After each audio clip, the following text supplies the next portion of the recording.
Nobody warns you that divine silence would feel this awkward. One day, heaven has opinions, warnings, dramatic men in rough clothing yelling in public, and the next day it's just crickets, incense smoke, and a priest clearing his throat like maybe God is merely running late.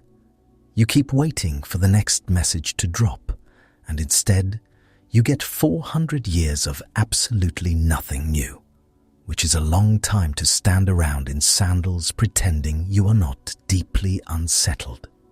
Hey guys, tonight we begin with the last prophet going quiet. We're stepping into that eerie stretch after the final warning hangs in the air and everybody slowly realizes no new voice is coming, no fresh miracle is arriving, and the temple staff are basically working customer service for a silent heaven. So before you get comfortable, take a moment, like the video, and subscribe if you enjoy journeys like this. Now, dim the lights. Maybe turn on a fan for that soft background hum. And let's ease into tonight's journey together. Congratulations, you've just woken up in Jerusalem, sometime around 430 BC. The good news, the temple is standing. The bad news, God has gone weirdly, aggressively quiet, and nobody can tell whether this is a pause or the beginning of the longest awkward silence in history. You wake on a mat stuffed with straw that crackles every time you move, like you're sleeping on a basket of old broom heads. Your blanket is rough wool, which means it keeps you warm and also exfoliates you against your will. The morning air bites, your nose is cold, your mouth tastes like stale sleep, and somewhere nearby, a goat is already yelling about something. The city is awake before you're ready. Sandals slap packed dirt. A baby is crying. Someone is pounding grain with the kind of determination that suggests they've never once enjoyed a morning in their life. Smoke from cooking fires sneaks into everything, so before you've even stood up, you already smell like ash, old wool, and the inside of somebody else's dinner. You sit up and listen. No prophet. That sounds ridiculous, but you've gotten used to the possibility of one. Some wild-eyed messenger bursting in from the hills, some man with dust in his beard, and the terrifying confidence of someone who has recently been yelled at by heaven. Somebody thundering in the street that the Lord says this, the Lord says that, the Lord is very disappointed, please stop being like this. But this morning, nothing.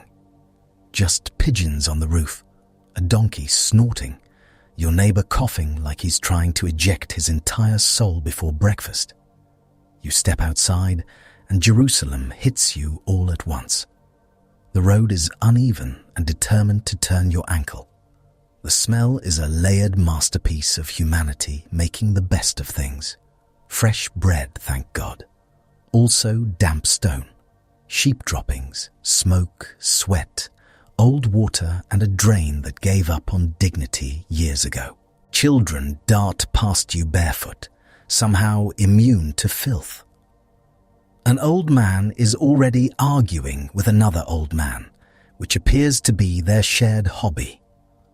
A woman carries a water jar with the upright posture of someone who has done this every day since childhood and is unimpressed by your modern spinal complaints. And over all of it sits the temple. It gleams, in a way. Not the old stories way. Not the kind of gleam that makes kings faint and poets start overusing adjectives. This one is smaller, plainer, and painfully respectable. It has the energy of a rebuilt waiting room. Functional, earnest. Still holy, of course, but older people can remember the first one and get that 1,000-yard stare like they've just compared a palace to a storage shed. You join the trickle of people heading toward it. Nobody says it out loud, not yet. That would make it real. but everybody has the same little crease between the eyebrows. The same look people get when they keep checking a doorway for someone who is very late. The priests are there. They are always there. They wash, they arrange, they lift, pour, burn, and chant. Their robes smell of wool, oil, sweat, and smoke, because holiness, it turns out, is not especially fragrant. The sacrifices go on. Knives flash, fire crackles, fat pops in the heat, blood darkens stone. Incense rises in thick, sweet clouds, trying its best against the stronger notes of livestock panic and singed hair. It is an impressive routine, very polished, very committed, and still no voice. You know how it used to be, or at least how your parents told it. There were words, messages, rebukes, promises, terrifying announcements delivered to people who definitely did not ask for a speaking role. Heaven had a habit of interrupting. Bad timing maybe, but at least you knew the line was active. Now the line feels dead. Nobody has hung a sign on the temple saying, "Please leave a message after the tone." But spiritually speaking, that is very much the mood. You stand in the courtyard while smoke curls into the morning sky, and for one stupid moment, you expect something dramatic. A wind, a voice, a blaze of glory, maybe even one decent supernatural interruption just to keep morale up. Instead, a pigeon relieves itself on a step. Excellent, very majestic. The people around you keep doing what people do when silence drags on too long. They fill it. One man mutters that maybe a prophet is coming from the villages. Another says, maybe the sins of the people have clogged the heavens like hair in a drain. A woman tightens her shawl and says nothing at all, which somehow feels heavier than the muttering. You head back through the streets with the uneasy feeling that everyone is pretending not to notice the same thing. Life has not stopped. That's almost the strangest part. The market still opens. Figs still wrinkle in baskets. Fish still stink with cheerful aggression under the sun. Bakers still pull flatbread from ovens. Tax payments still exist because misery loves administration. The Persian Empire is still in charge, somewhere far off, which means men you've never met are collecting silver from people who pray in a language they do not understand. Empires are like that. They loom, they stamp things, they tax your olives. So the world keeps going. You help with chores, you mend a strap, you carry water that sloshes onto your legs and turns dust into mud between your toes. You hear reed pens scratching across old scrolls in a scribe's room, that dry insect sound of someone copying words that are already old because there are no new ones coming. Every scratch says the same thing. Preserve this, preserve this, preserve this. By afternoon, the heat settles on the city like a heavy hand. Flies arrive for their shift. They love everyone equally. The stones underfoot throw warmth back into your face. A dog lies in the shade and watches humanity with the exhausted expression of a creature that has seen enough. You pass a group of men talking low. They keep glancing toward the temple, then toward the hills, then back at each other. They don't look rebellious. They look worse. They look confused. Because what do you do when the last prophet has closed his mouth? You still pray, obviously. You still wash, feast, fast, bring offerings, tell the old stories, sing the psalms, and teach your children the names of Abraham, Isaac, and Jacob. You still do all of it. But now every ritual has a tiny hollow place inside it, a little pocket of waiting, like setting a place at dinner for someone who has not shown up in months. Evening drifts in dusty and gold. Lamps begin to glow in windows. Lentil stew bubbles. Somebody's onions are burning. Somebody else's child is screaming like a trumpet of judgment. The city softens, but never quiets. It coughs, clatters, mutters, and smells faintly of supper laid over sewage. You sit under a darkening sky and listen for anything unusual. Nothing. No fire from heaven. No angel in the doorway. No desert preacher stomping down the road with a divine complaint and a hairstyle nobody trusts. Just stars appearing one by one over Jerusalem, as indifferent as ever. And that is where we begin tonight. Not with thunder, not with miracles, but with the moment people start to suspect that the voice they relied on has gone silent and may stay that way far longer than anyone can imagine. You're standing in the aftersound, in the hanging hush after the final words fade, with smoke in your clothes and questions in your gut. Before long, you walk straight into that silence yourself, through arguments, waiting, strange new books, invasions, revolts, and the stubborn little faith that refuses to die even when heaven stops answering. 3 days pass. Nothing improves. You keep expecting some interruption, some ragged man barreling in from the wilderness with dust in his beard and judgment in his lungs. Instead, Jerusalem settles into silence the way a house settles after an argument. Everything is still standing. Everything is still functioning. But the air feels wrong. The temple keeps going. Of course it does. Morning offerings, evening offerings, smoke rising on schedule like holiness has become a municipal service. The priests do their work with solemn faces and ash on their sleeves. Lambs bleat, knives flash, incense burns, and nobody from heaven clears their throat. You start to understand that this may not be a gap of days. This may be your whole life. So you do what people do when the grand dramatic thing fails to arrive. You go home. You eat. You work. You try not to stare too long at the silence. Your home, for the record, is not impressive. It's a squat little house of fieldstone and mud plaster, patched often and beautifully by people with no choice.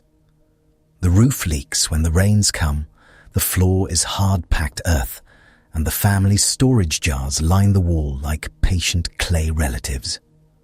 The whole place smells of bread crusts, lamp oil, dust, old wool, and the lingering opinion of a goat that absolutely should not have been allowed inside but was. Privacy is a myth. You wake with everybody. You eat with everybody. You hear everybody breathe, cough, mutter, snore, argue, and occasionally commit digestive crimes against the shared air. At night, bodies lie close for warmth, and one person always steals more blanket than justice permits. Morning starts before dawn because ancient life is deeply committed to inconvenience. You rise stiff and cold, pull on rough clothes, and head outside with a jar. The street is already alive. Chickens peck at things you do not want identified. Women are grinding grain with the steady rhythm of lifelong annoyance, and some child is crying with the full theatrical force of a small emperor denied a fig. The smell changes as you move through the village. Near the ovens, it's warm bread and smoke and hope. Near the alley drain, it's human waste, animal droppings, and mystery liquids you would rather not examine. Near the pens, it's sheep lanolin, sour dung, and old hay damp from the night air. You learn to rank smells the way nobles rank provinces. Bread is first. Everything else is fighting for second to last. And over all of this hangs Persia. Not physically. You're not dodging the great king on your way to fetch water. But every road, every tax, every official stamp on some rolled document reminds you that Judah is a small province in a giant empire. Somewhere far away in Susa, men in clean robes and expensive perfume are making decisions that reach all the way into your cooking pot. You pay taxes in silver if you have silver. If you do not, you pay in produce, labor, livestock, or the slow humiliation of scraping together whatever can be counted. Tax season in Judah is like a festival nobody enjoys. You watch neighbors measure grain with clenched jaws. You watch olives tallied, vineyards assessed, debts discussed in low, strained voices. The empire wants its share, and the empire is not interested in your moving testimony about covenant identity. A Persian official rides through town now and then with attendants and scribes and the kind of bored authority that says he has never once had to carry his own water. His beard is groomed, his robe is clean, his sandals have not met one honest mud puddle all week. He glances at Judah the way a landlord glances at a storage shed. You bow because you enjoy living, then you go back to your field. If you're lucky, you have land. If you're unlucky, you work someone else's. Either way, the work is rude. The hills around Judah are stony and stubborn, the soil shallow in places, the sun merciless by midday. You hoe, plant, weed, prune, drag water, mend terraces, and slap at flies with a level of resentment usually reserved for traitors. Lunch is bread, maybe olives, maybe onions, maybe dried figs if life has smiled at you recently. The bread is coarse barley, dense enough to discourage joy. You do not so much bite it as persuade it to participate. It flakes in your lap and sits in your stomach like a building material. And all day, in the back of your mind, the silence stays there. Your father still remembers stories of men who heard God and answered badly. Burning coals, visionary wheels, scrolls eaten for effect, public crying, symbolic nudity in at least one truly unfortunate case. The old world had drama. Your world has crop rotation and unanswered prayer. At supper, people talk around it. They discuss weather first, because weather feels manageable. They discuss prices in the market. They discuss whose daughter is betrothed, whose son is lazy, whose donkey has once again wandered into a neighbor's lentils with the confidence of a creature that has never experienced consequences. But eventually, somebody says it. Maybe the Lord is waiting. The room goes quiet except for chewing. An older man shrugs. Maybe we talk too much and listen too little. A woman snorts into her bowl. We have been listening. There is nothing to hear. Nobody answers her because she has said the uncomfortable part out loud. Then you reach the part nobody likes saying out loud. The temple itself. You go up to Jerusalem for the feasts when you can, along with everybody else who can manage the trip. The roads fill with travelers carrying packs, children, lambs, and enough pent-up religious feeling to power a medium-sized storm. People sing as they walk. They also sweat, complain, trip over rocks, and discover that family pilgrimages are only slightly holier than regular family arguments. When Jerusalem comes into view, your chest tightens. It still matters. The city still rises from the hills with that old gravity, that feeling that history happened here and might again. You smell smoke before you reach the gates. You hear animals, bargaining, shouting, prayer, and the constant low thunder of too many people sharing too little space. Then you see the temple, and if you're old enough to remember Solomon's from before the exile, this part hurts. Some of the elders just stand there blinking hard, and then the tears start. Not because this rebuilt temple is nothing. It is something. It is dear. It is holy. But compared with the stories of cedar and gold and carved cherubim and royal splendor, This place has the energy of a faithful reconstruction, done on a budget after a fire insurance dispute. It's the temple after downsizing. The stones are real. The altar burns. Priests move through their duties with care. But the old grandeur is gone, and everybody knows it.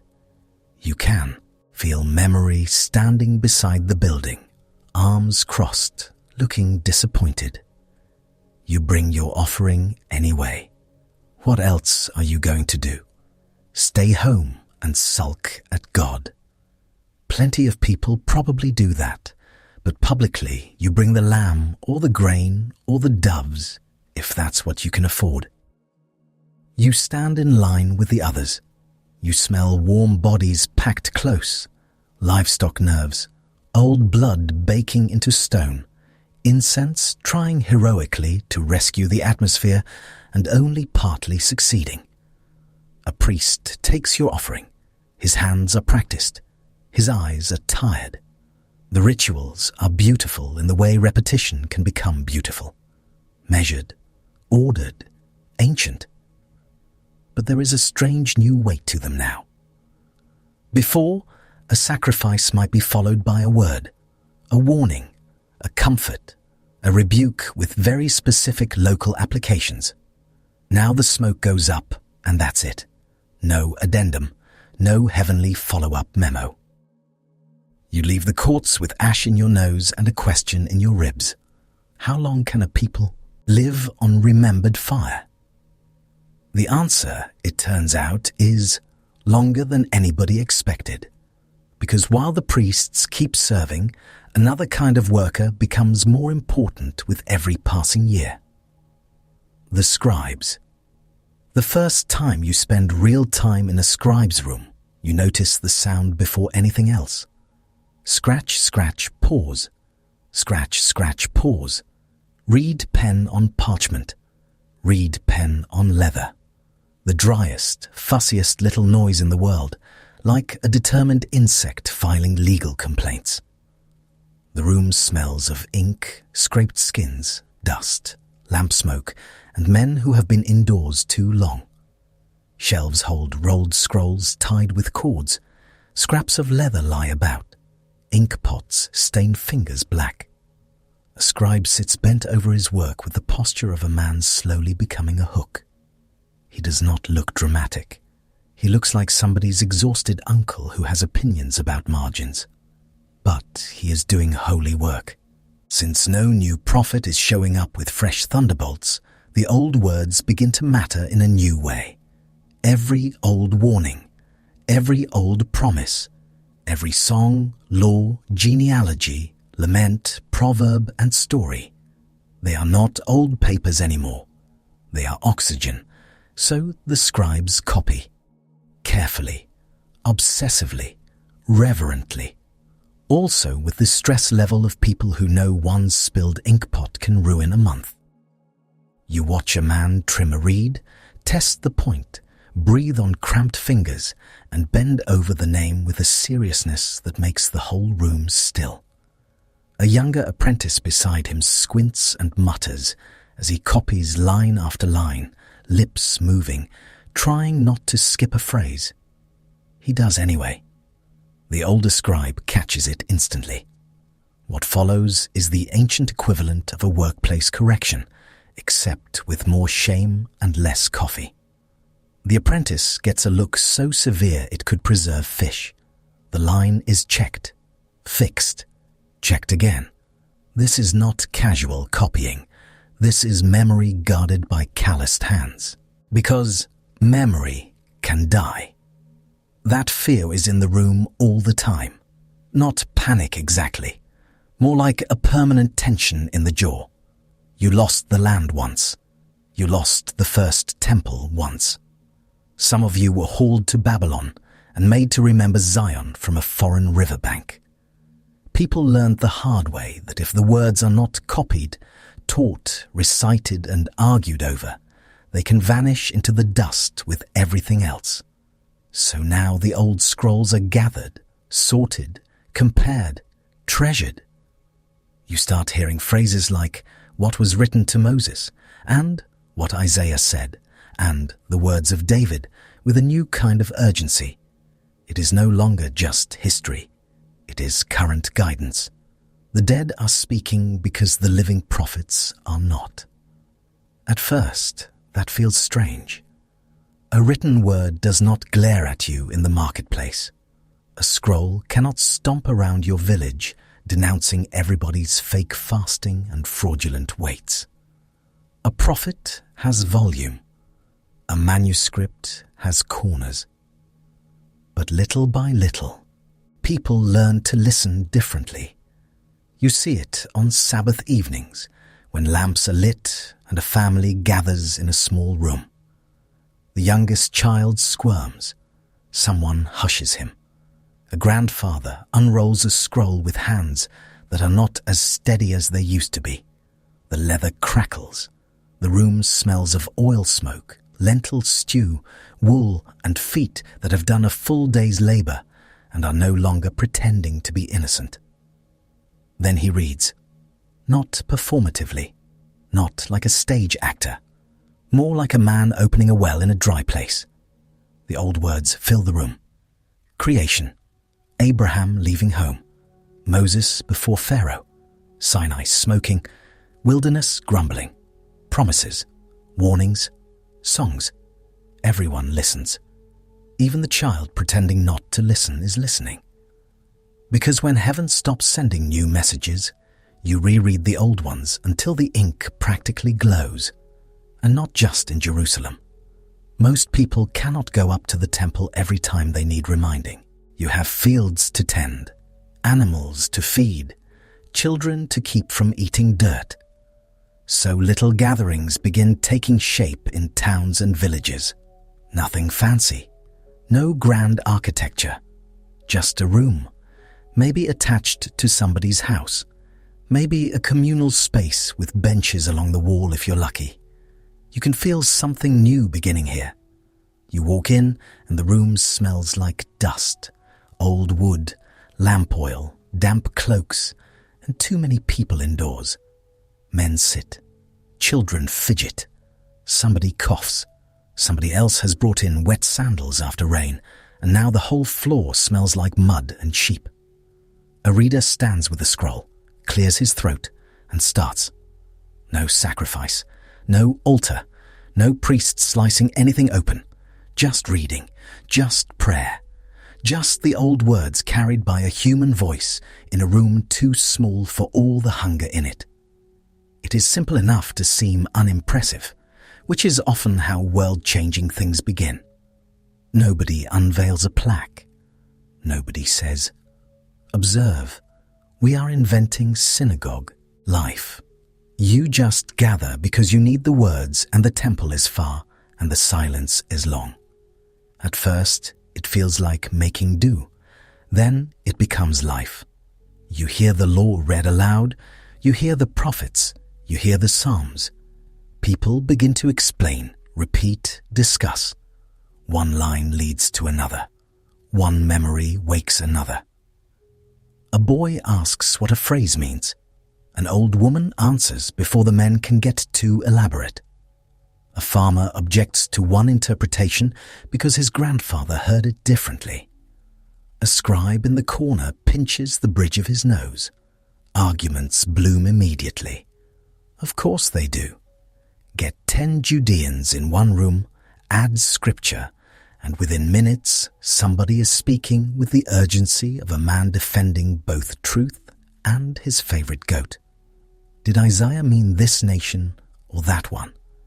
Was the promise already fulfilled or still waiting? Was the warning aimed at ancestors or at you personally, which is less fun? People gesture with bread crusts. They quote from memory. They interrupt. They apologize. They interrupt again. It is wonderfully human and deeply necessary, because now faith is learning a new posture. Less lightning bolt, more endurance. Less direct announcement, more patient remembering. You are becoming a people who can survive by hearing, reciting, teaching, and keeping. That shift happens in kitchens as much as in prayer rooms. A mother kneads dough and recites commandments to her children. A father points to the doorpost and repeats the words there. A shepherd alone in the hills sings old psalms to himself while the sheep chew and judge him silently.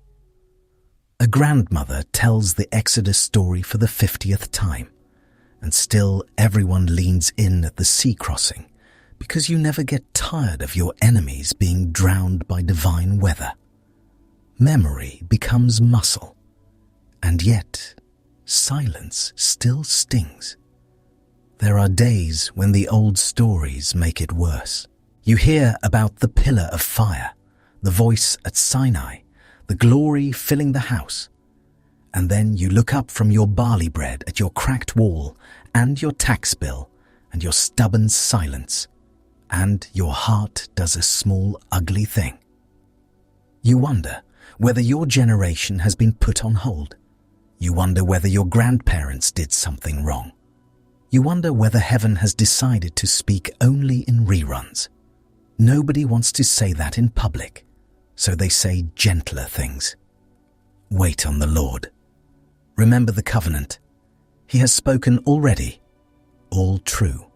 Also, all mildly infuriating when your entire civilization feels like it is surviving on archived material. But people do survive. They marry. They bury their dead. They mark Sabbaths. They keep feasts. They sing on the way to Jerusalem. They wash after touching things they should not have touched. They circumcise sons. They teach daughters. They plant vines they may never see fully grown. They keep eating unleavened bread every year and retelling the rescue from Egypt as though memory itself could keep them from disappearing. And maybe it can. Years pass. Children become the adults in the room. The elders who remembered the old temple die with those memories still bright in them. New children are born who have never known prophecy as a living possibility.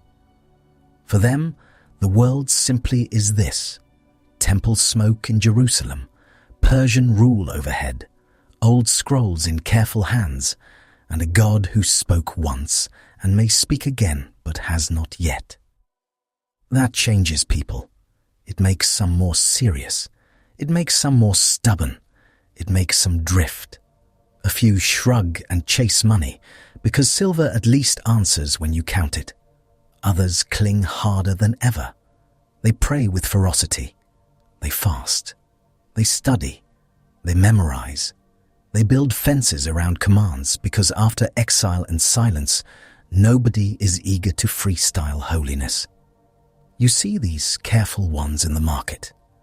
They inspect weights. They avoid unclean things with the wary precision of people walking through a room full of traps. They discuss purity over onions. They ask whether a certain action on a Sabbath counts as work. They are not trying to be annoying exactly. They are trying not to lose the thread. Sometimes they are annoying. Very often, actually. But underneath all the fussiness is fear and love mixed together so tightly they are hard to separate. The fear is that compromise starts small. The love is for a covenant they do not want to bury under convenience. So they take the old words seriously, painfully seriously, meal seriously, hand-washing seriously, calendar seriously. And calendars, by the way, become a whole issue. You would think a month is a month and a feast is a feast. But no. Human beings can turn anything into an argument, and holy days are premium material. When exactly do we observe this? When does the month begin? Which reckoning is correct? Soon enough, two respectable men are red-faced in a doorway, while a third wishes for divine thunder, merely so someone authoritative can settle dinner plans. Meanwhile, ordinary village life remains gloriously unimpressed by your spiritual drama. A jar cracks. A child gets feverish. A ewe refuses to birth properly. Your roof needs patching before rain. Someone's chicken wanders into somebody else's courtyard and starts pecking at drying figs like a tiny feathered criminal. You still have to live. And maybe that is the strangest part of the era. No visions, no fire, no prophetic theatre with clay pots and public embarrassment. Just ordinary covenant life dragged through ordinary days. You bless the name over bread. You forgive a debt if you can. You leave gleanings at the edge of a field. You recite. You remember. You gather. You copy. The scratching of pens never stops. In Jerusalem, in larger towns, in rooms where lamplight wobbles over skin scrolls and tired eyes, the work continues. Copy, compare, preserve. One column after another, one generation handing words to the next, like passing embers in wind. A scribe blows gently on the fresh ink, another rolls a completed sheet, a third recites from memory to check a line. Outside, a donkey brays at no one in particular. Inside, history is being saved by men with stained fingers and terrible posture. At some point, you realize the silence has not emptied the people. It has rearranged them. The center is still the temple, yes, but now there are these smaller centers everywhere. Tables, rooms, gatherings, voices reading aloud, children repeating phrases, neighbors arguing over meaning, and then sharing bread afterward, because covenant communities are held together by both theology and carbohydrates. You sit in one of those rooms on a cool evening. The lamp sputters. Someone trims the wick with blackened fingers. The scroll opens. The reader begins with Moses. The words move over you, familiar and heavy. Beside you, a boy whispers part of the passage before the reader says it, proud of himself. Across from you, an old widow closes her eyes to listen, lips moving with lines she has carried for decades. No prophet enters, no heavenly voice interrupts. Still, by the end, the room feels steadier than when it began. That is new. Not the words themselves, the way they hold people, the way they become a meeting place when the spectacular has gone missing. You came in hungry for a fresh message and leave with older bread, and somehow it keeps you alive. That does not mean everyone is content. Far from it. Some nights the arguments spill outside into the lane. Men stand under the stars debating promises made to David, promises about restoration, promises of future glory, and whether any of them can possibly apply to this scrappy province with its patched houses and Persian taxes. One insists the nations will yet stream to Zion. Another gestures at the road and says, "At the moment, the only thing streaming to Zion is more paperwork." It gets a laugh, a tired laugh, but still. Humor helps. You need it. Because if you do not occasionally laugh at your condition, you may end up lying awake, counting all the ways things are not what they used to be. Better to joke that your temple is the travel-size version. Better to complain that your empire-issued misery arrives promptly, and your miracles do not. So life goes on in that tone. Faithful, irritated, stubborn, hungry. The children grow up hearing the old stories so often that they begin to breathe them. Abraham, Moses, Deborah, David, Elijah. Names spoken while mending sandals, kneading dough, washing cups and untangling wool. The past is not a museum. It is a pantry. You keep going back into it for food. And the words begin to gather weight simply because they are all you have. That is the strange gift hidden inside the long quiet. The old scrolls stop being decorations for holy occasions and become the place people go to hear God at all. A sentence once spoken to an ancestor now lands in a crowded room generations later and makes somebody sit up straight. A lament from long ago becomes your own. A promise bruised by history still glows at the edges. You learn to live by hearing. You learn to survive by repeating what you were given.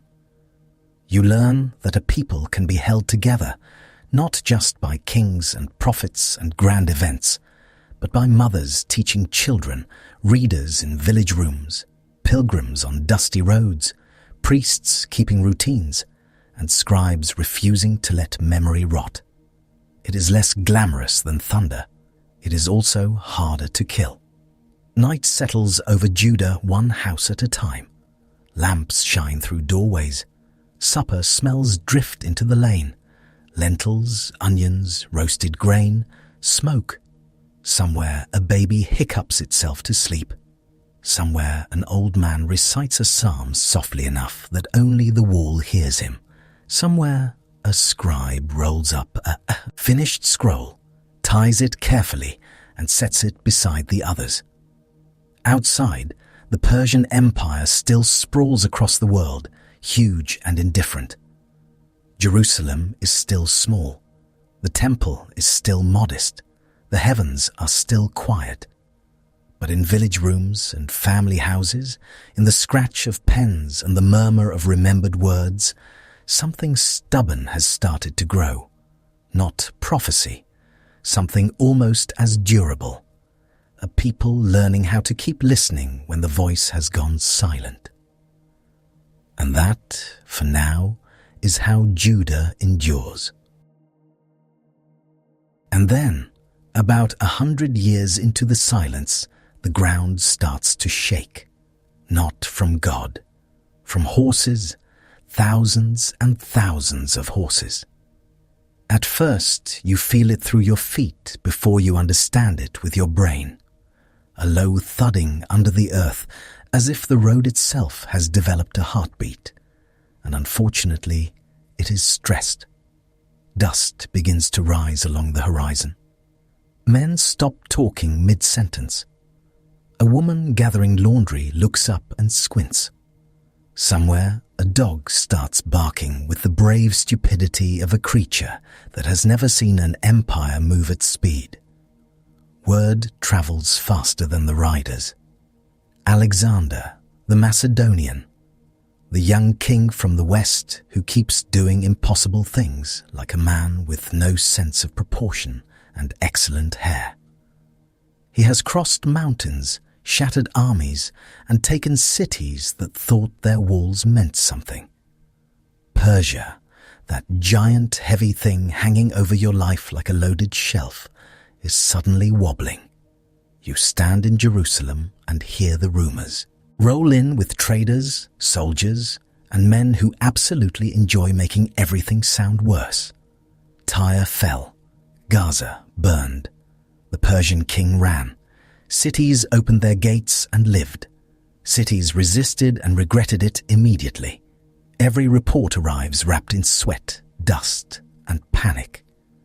You know the smell of political transition before you know the details.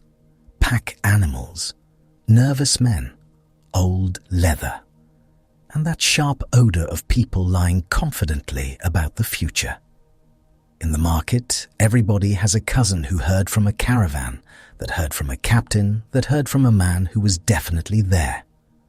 By noon, you have heard 6 mutually exclusive accounts and one extremely vivid story involving siege machines, flaming arrows, and a horse that bit a governor. None of this feels like your decision. That is one of the little humiliations of living in a small land between large ambitions. Empires arrive like weather with paperwork. One year you are paying taxes to Persia. Next year, a teenager from Macedonia has kicked the door off history and is rearranging the furniture. You still have to fetch water. You still have to patch roofs. But now, you do it while listening for hoofbeats. When Alexander's power settles over the region, it does not arrive alone. Armies rarely travel light. They bring officers, administrators, merchants, mercenaries, camp followers, language, fashion, money, architecture, ideas, and enough ego to pave roads with. It is conquest plus lifestyle branding. And the first thing you notice, after the helmets and spears, is the Greek. It starts as a sound. Not Aramaic, not Hebrew, not Persian. A fast, clipped, rolling language that seems to arrive with elbows out. You hear it in military orders, in contracts, in the mouths of officials who suddenly matter. Greek words begin bumping into your life like goats in a narrow alley. At first, they are foreign noises attached to foreign men. Then, your neighbor's son starts practicing them. That is when your grandfather loses what little patience age had left him. You are in the courtyard when he hears it. Your cousin, who spent 2 weeks in Jerusalem helping a merchant, comes home full of confidence and bad influences. He tosses out a Greek greeting, proud as a peacock in borrowed sandals. He says a few more words with exaggerated style, like he is personally introducing civilization to the family. Your grandfather freezes over his lentils. What was that? Your cousin grins. Greek. Your grandfather stares at him as if he has just announced plans to marry a turnip. At the table. Your mother closes her eyes. You, naturally, are delighted. Not because this is spiritually healthy. It is not. But because family tension is one of the few free entertainments in the ancient world. There are no streaming services. There is only bread, chores, and the possibility that an elder might denounce modern trends while chewing. Your cousin keeps going. He has picked up a few phrases. He says them often.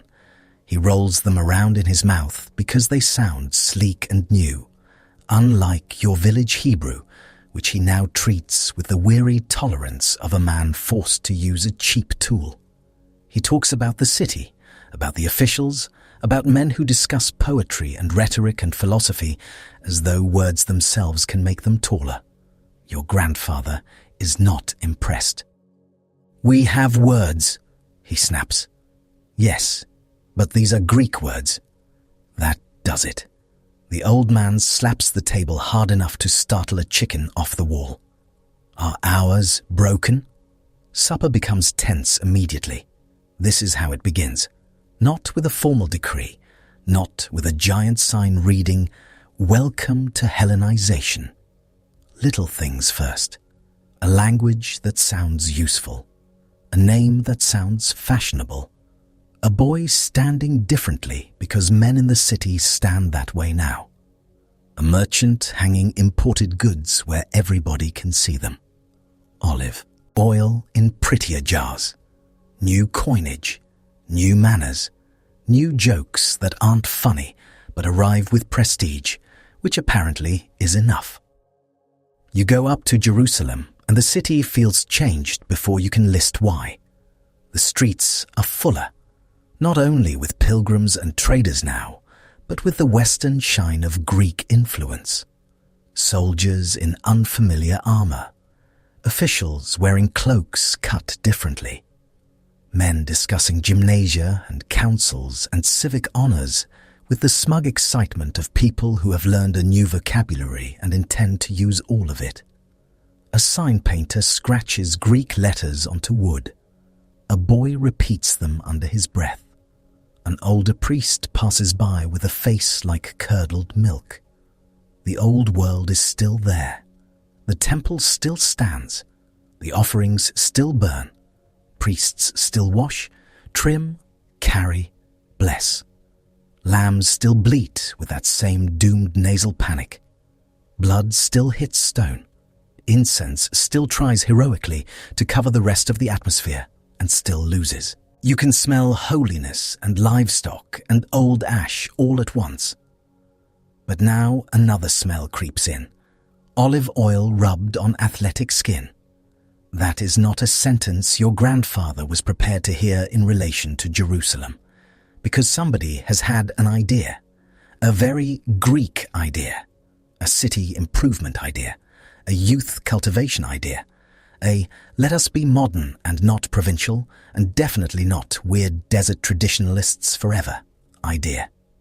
A gymnasium. When you first hear the word, it means almost nothing. When you first see the place, it means too much. The structure is new, smooth, and offensively confident. Stone laid with money and ambition, open spaces for running, wrestling, training. Colonnades where young men gather to talk, pose, and pretend their opinions are discoveries. The place smells of dust, oil, sweat, scraped skin, and that specific male vanity that can fill any century. And then there is the small issue of the nudity. Greek athletics, for reasons that remain a trial to old decent people, involved doing everything unclothed. Wrestling, running, exercises, throwing things, standing around being pleased with your quadriceps. The first time you see it, your brain refuses to process the scene all at once. It takes the information in horrified portions. First the shouting, then the dust, then the gleam of oil, then the complete and unacceptable lack of garments. You look away. Then, because you are a teenager and your curiosity is stronger than your dignity, you look back. Young men are sprinting naked in circles, while older men watch and comment. Like this is perfectly normal civic development. Trainers bark instructions, bodies slam together in wrestling practice. Sand sticks to shoulders, backs, legs, and parts of the human form that frankly should not be involved in public policy. Somebody falls, somebody laughs, somebody flexes with the tragic seriousness of a man who believes his thigh muscles are contributing to civilization. Behind you, an elderly Judean actually gasps. Not a metaphorical gasp, a real one, a sharp inhale of personal offense. This, he says, voice shaking, is what happens when people stop fearing the Lord. His companion, equally appalled, cannot even assemble theology yet. He is still trapped at the level of visual distress. Why are they shiny? Nobody answers him. The gymnasium becomes the talk of Jerusalem immediately. If by talk you mean arguments, muttering, dinner table explosions, and one near fist fight in a bread line. Some young men love it. Of course they do. It offers status, training, visibility, and access to the glossy new world arriving from the West. Greek culture knows how to flatter youth. It tells boys they are the future, then hands them oil and a place to show off in public. Ancient version of social media, fewer filters, more discus injuries. Other people hate it with astonishing depth, not just because of the nakedness, though let us not understate the nakedness. It is difficult to overstate how deeply this collides with Jewish instincts about modesty, covenant identity, and not turning your holy city into a sweaty Greek locker room. Your people mark bodies by covenant. Greeks display bodies by pride.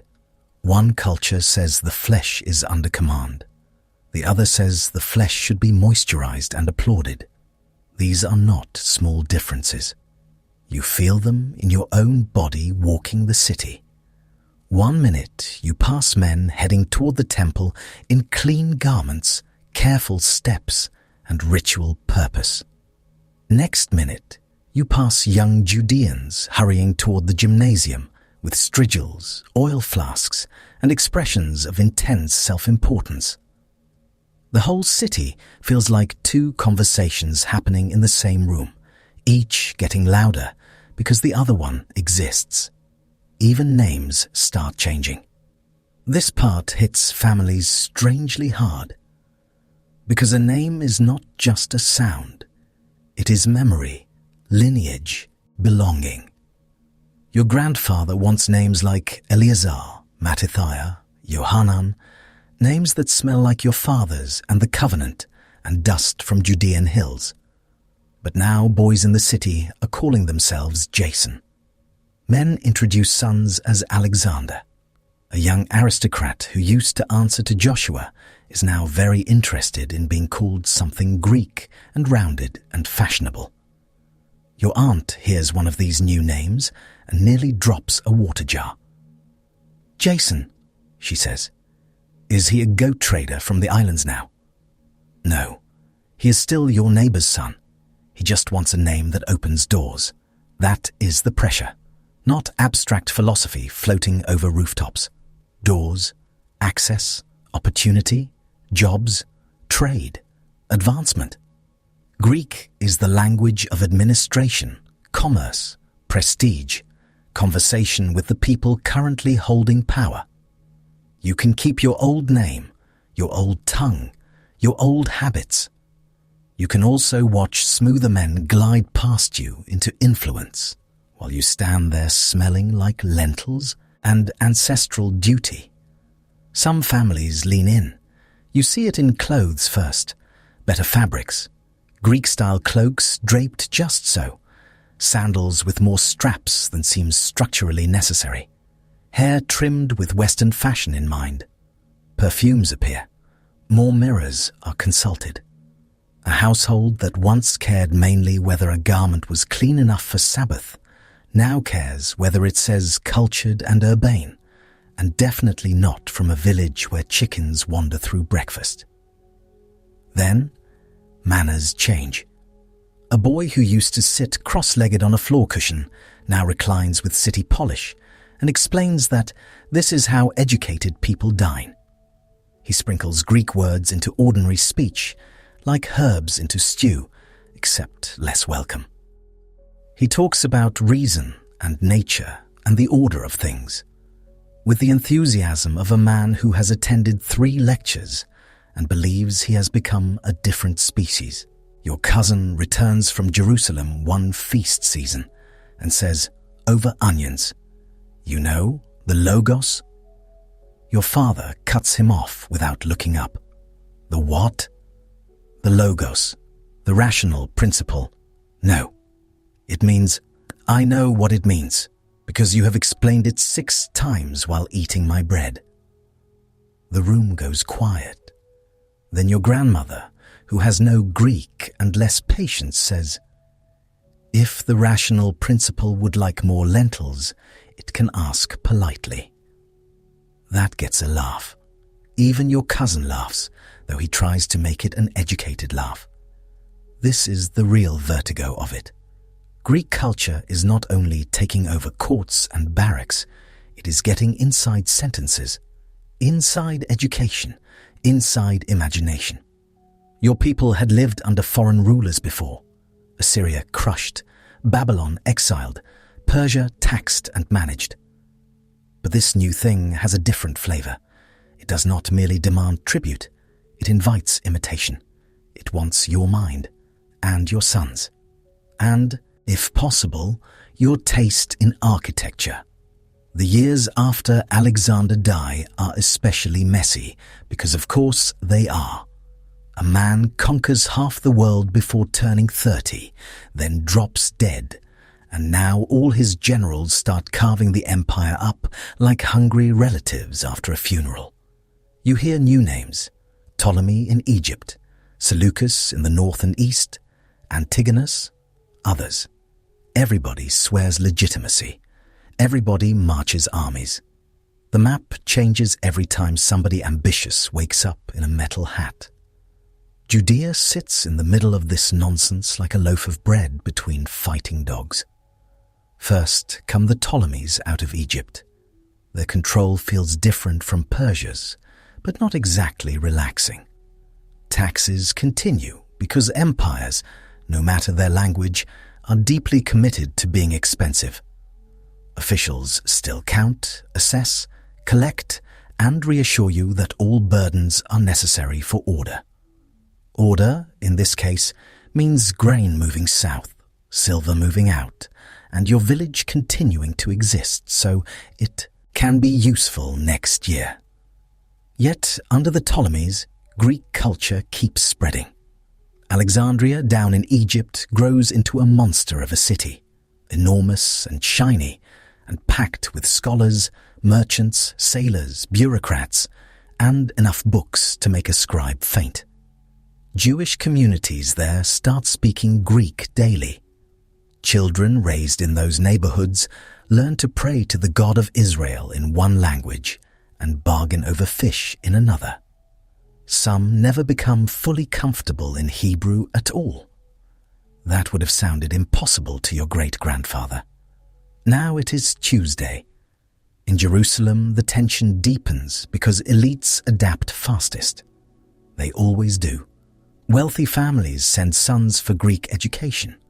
Those sons learn rhetoric, athletics, literature, and the art of sounding superior while saying things everybody's grandmother already knew.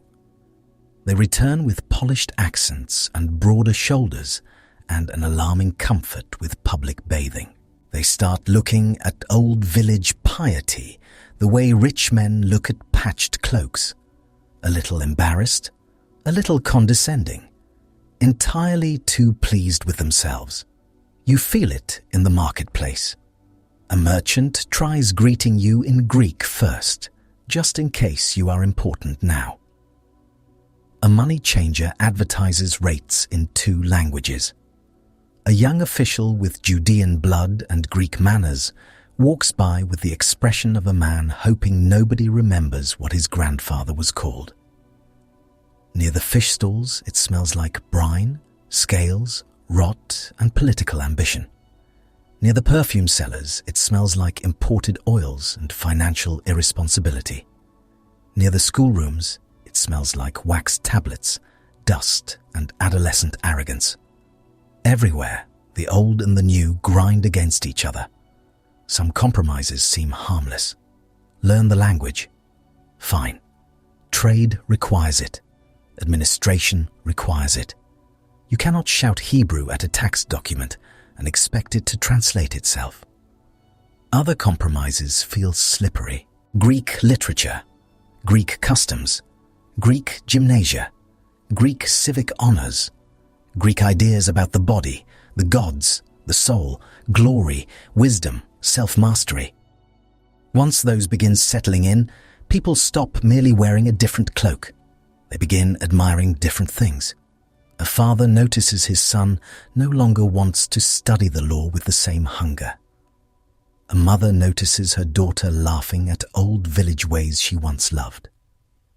An elder hears young men discussing Homer with reverence and realizes, with a small internal collapse, that they know foreign heroes better than some of their own. And still life goes on because history never pauses politely while you process. Bread must be baked, contracts must be signed. Pilgrims still come up for festivals, and those festivals now feel like pressure cookers. The city fills with Judeans from villages where old ways still hold tighter, and they arrive to find Jerusalem increasingly polished, increasingly Greek at the edges, increasingly eager to impress the very culture unsettling it. You can almost smell the outrage rising with the dust. At Passover, families crowd into houses smelling of roast lamb, bitter herbs, smoke, feet, and long memory. You recline, eat, recite, and tell the old rescue story again. Once you were slaves. The Lord brought you out with a mighty hand. Around the table sit relatives in mixed clothing, speaking in mixed registers under mixed empires. One of your cousins asks whether the reading can be done partly in Greek so the younger children understand better. Silence falls so hard you can hear someone swallowing. Your uncle stares at him. Your grandmother slowly sets down her cup. Across the room, a child picks that exact moment to belch. Nobody acknowledges it, though frankly, it helps. The reading stays in Hebrew. Afterward, the debate begins in the courtyard under the stars. One side argues that understanding matters. Another argues that preserving matters. A third side, which appears whenever there are enough relatives, argues mostly because it enjoys arguing. Hands wave. History is invoked. Egypt is mentioned. Moses gets recruited into positions he almost certainly did not hold on bilingual education. No resolution arrives, only more feelings. That is the atmosphere of Judea for generations now. Not one clean split, but constant friction. A tug in every direction at once. One brother sees Greek learning as useful refinement. Another sees it as spiritual mildew. One household names a child Menelaus because it sounds respectable in court circles. Another names a child Judah out of sheer defiance. One family sends sons to the gymnasium and pretends not to notice certain procedures some undergo to hide circumcision in naked athletic settings. Which is a sentence so depressing your ancestors would have requested immediate plague. Yes. That happens. Because once you are competing nude in a Greek world where the covenant mark makes you conspicuous, some men decide the solution is surgery. Crude, painful, humiliating surgery to disguise the sign of belonging God gave Abraham's children. There are moments in history when your grandfather's blood pressure becomes a legitimate public hazard. This is one of them. He hears about it in the market and nearly drops dead on principle. They did what? The man telling him, who should have chosen a calmer venue, takes an involuntary step backward. Your grandfather grips his staff like it has personal duties. For athletics? Nobody says yes because nobody wants the old man to swing.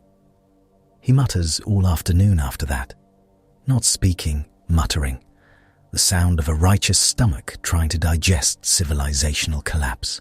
Years roll on. Ptolemaic control weakens. Then the Seleucids push in. You do not get a vote on this exchange. One batch of Greek rulers gives way to another batch of Greek rulers with different headquarters, different ambitions, and the same imperial habit of making your home a contested asset. Armies move again. Garrisons change. Officials switch loyalties with suspicious speed. Men who praised one ruler last year are suddenly very eloquent about another. Watching public loyalty adjust under empire is like watching lizards change color on hot stone. Under the Seleucids, the pressure sharpens. The north is closer. Syrian influence grows stronger. Court politics reach harder into Judea, especially through the high priesthood, which now becomes tangled in money, favor, and the rotten temptation to turn sacred office into an appointment negotiated in imperial backrooms. You feel the change because even holy things begin smelling faintly administrative. That is a bad sign. A new high priest with Greek sympathies can change the tone of a city quickly. One man wants to push modernization. Another wants closer ties with the Seleucid court. Another sees Jerusalem not as a holy city under covenant, but as a place needing a full Hellenic upgrade package. More gymnasium, more civic institutions, more prestige, more compromise dressed as sophistication. The people feel it. You can hear it in market gossip. Did you hear what he promised? Did you hear how much silver changed hands? Did you hear they want Jerusalem registered as a Greek polis? That last rumor hits like cold water. A polis, a Greek city, not merely Jerusalem with some Greek influence. Jerusalem redefined, repackaged, managed through another frame entirely. The holy city with a civic makeover nobody requested. Temple still there, yes, but now elbowed by theatre and gymnasium, and the whole imported idea of what a proper city should be. You walk the streets and feel your own mind pulled. You cannot deny some of it is impressive. Greek stonework is clean. Their public spaces have order. Their language can be precise and beautiful. Their teachers can be brilliant. Their literature can stir.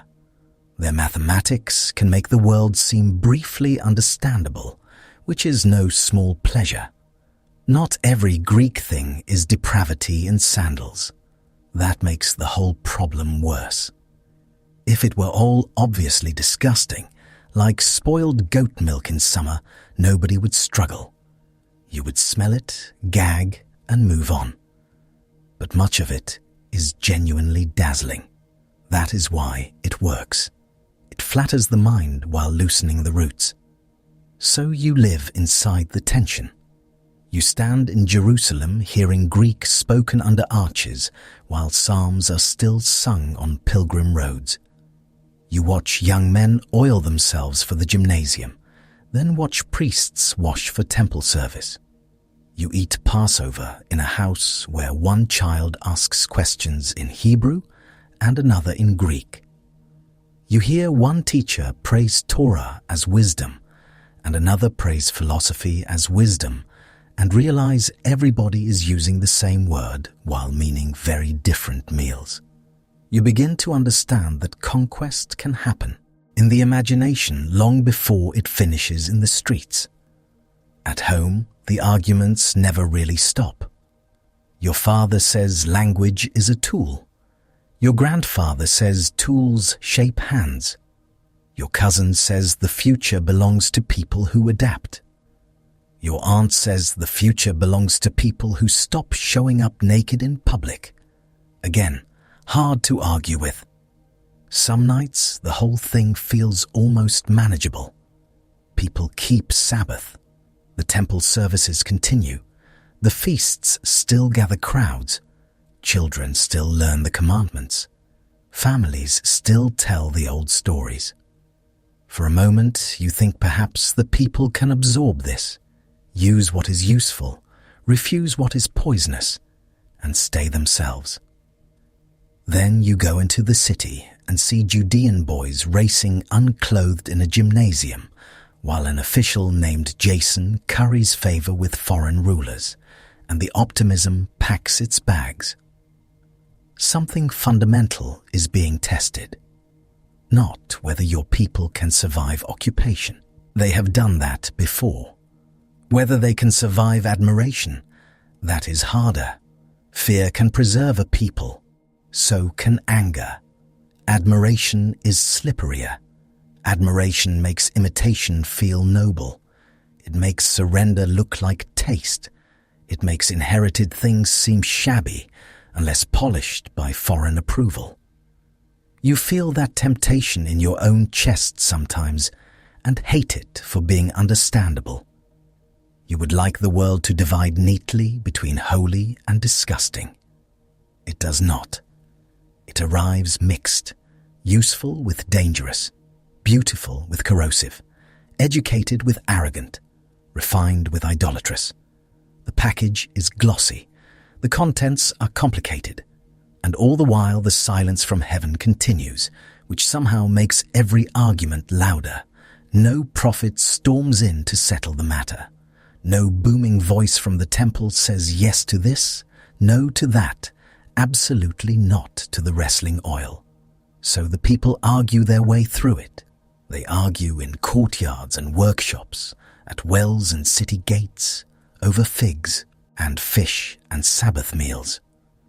They argue while patching roofs and trimming lamps. They argue in Hebrew, Aramaic, and increasingly Greek.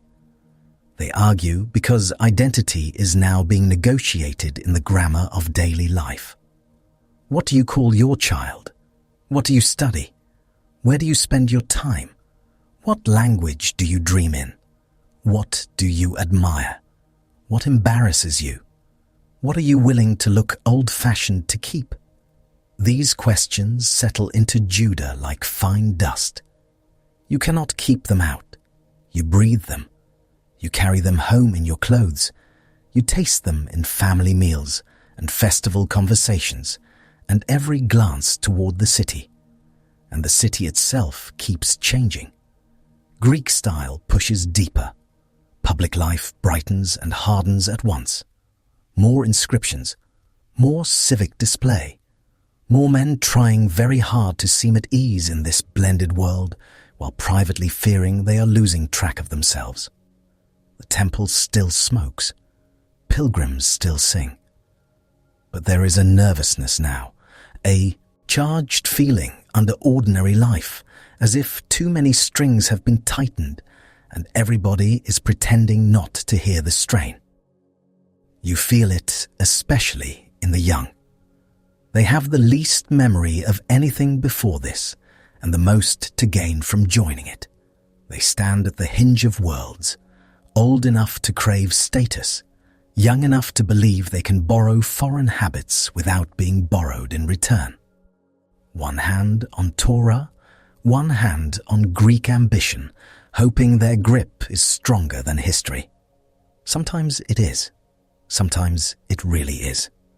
Many Judeans learn Greek and do not stop being Judean. Many trade, study, speak, write, and still keep Sabbath, keep covenant, keep memory alive. The whole age is not one long collapse. It is a wrestling match. Messy, exhausting, often undignified. A people trying to stay themselves while the strongest culture in the world keeps offering upgrades. Some upgrades are traps. Some are tools. The trouble is sorting them while living inside them. Night falls over Jerusalem, and the city sounds different now than it did under Persia. You still hear lambs in pens, and prayers in houses, and sandals scraping stone. But you also hear Greek conversation drifting from courtyards, laughter from young men lingering too late, the slap of training in the gymnasium before dark, flutes from a banquet where somebody is trying imported wine and imported ideas together. The smell of supper still rises, lentils, bread, onions, roast meat if somebody is celebrating. But mixed with it now come olive oil, perfume, sweat from the training grounds, and the faint metallic scent of soldiers whose empire is never quite off duty. You sit with your family while the lamps burn low. Your grandfather mutters about names. Your cousin says the world is changing. Your mother tears bread and says the world is always changing. Your father says what matters is whether we change into strangers. Nobody answers right away. Outside, Jerusalem hums under foreign stars. Inside, the old prayers are still spoken over the meal. Ancient words in a changing room. Covenant language carried by people who are tired, split, tempted, stubborn, offended, fascinated, and still somehow here. The silence has not ended, but it has gotten crowded. And somewhere in that crowded silence, with Greek voices in the streets and Judean arguments at every table, the pressure keeps building toward the part where somebody finally says enough. The smell changes first. Jerusalem has had its usual blend for years now. Lamb fat, ash, sweat, old stone warming in the sun, incense doing its best, and drains doing their worst. But now there's something sharper in the air. Panic has a smell. So does sacrilege when it's approaching. You hear the rumor before breakfast is finished. Not a tidy rumor either. Not one of those manageable market stories about taxes or governors or somebody's cousin getting ideas above his sandals. This one arrives in pieces, each worse than the last. The king to the north, Antiochus, has been humiliated in Egypt. He came back furious. Jerusalem had unrest. Soldiers came in. People died. The temple treasury was hit. Sacred things were taken. By midday, Nobody is eating properly. Bread gets torn and forgotten. Lentils go cold. A woman in the lane keeps asking whether the report is confirmed, as if saying the word confirmed enough times might make the answer kinder. Men stand in knots under walls, talking too fast. A child starts crying, because children can smell adult fear better than dogs. And this is only the beginning. Antiochus IV calls himself Epiphanes, God manifest, very modest, really a model of restraint, the kind of man who would absolutely put his own face on everything and expect applause from furniture. Some people have another nickname for him, Epimanes, the madman. You do not say that loudly. He rules like a man trying to win a contest nobody asked for. He wants order, loyalty, uniformity.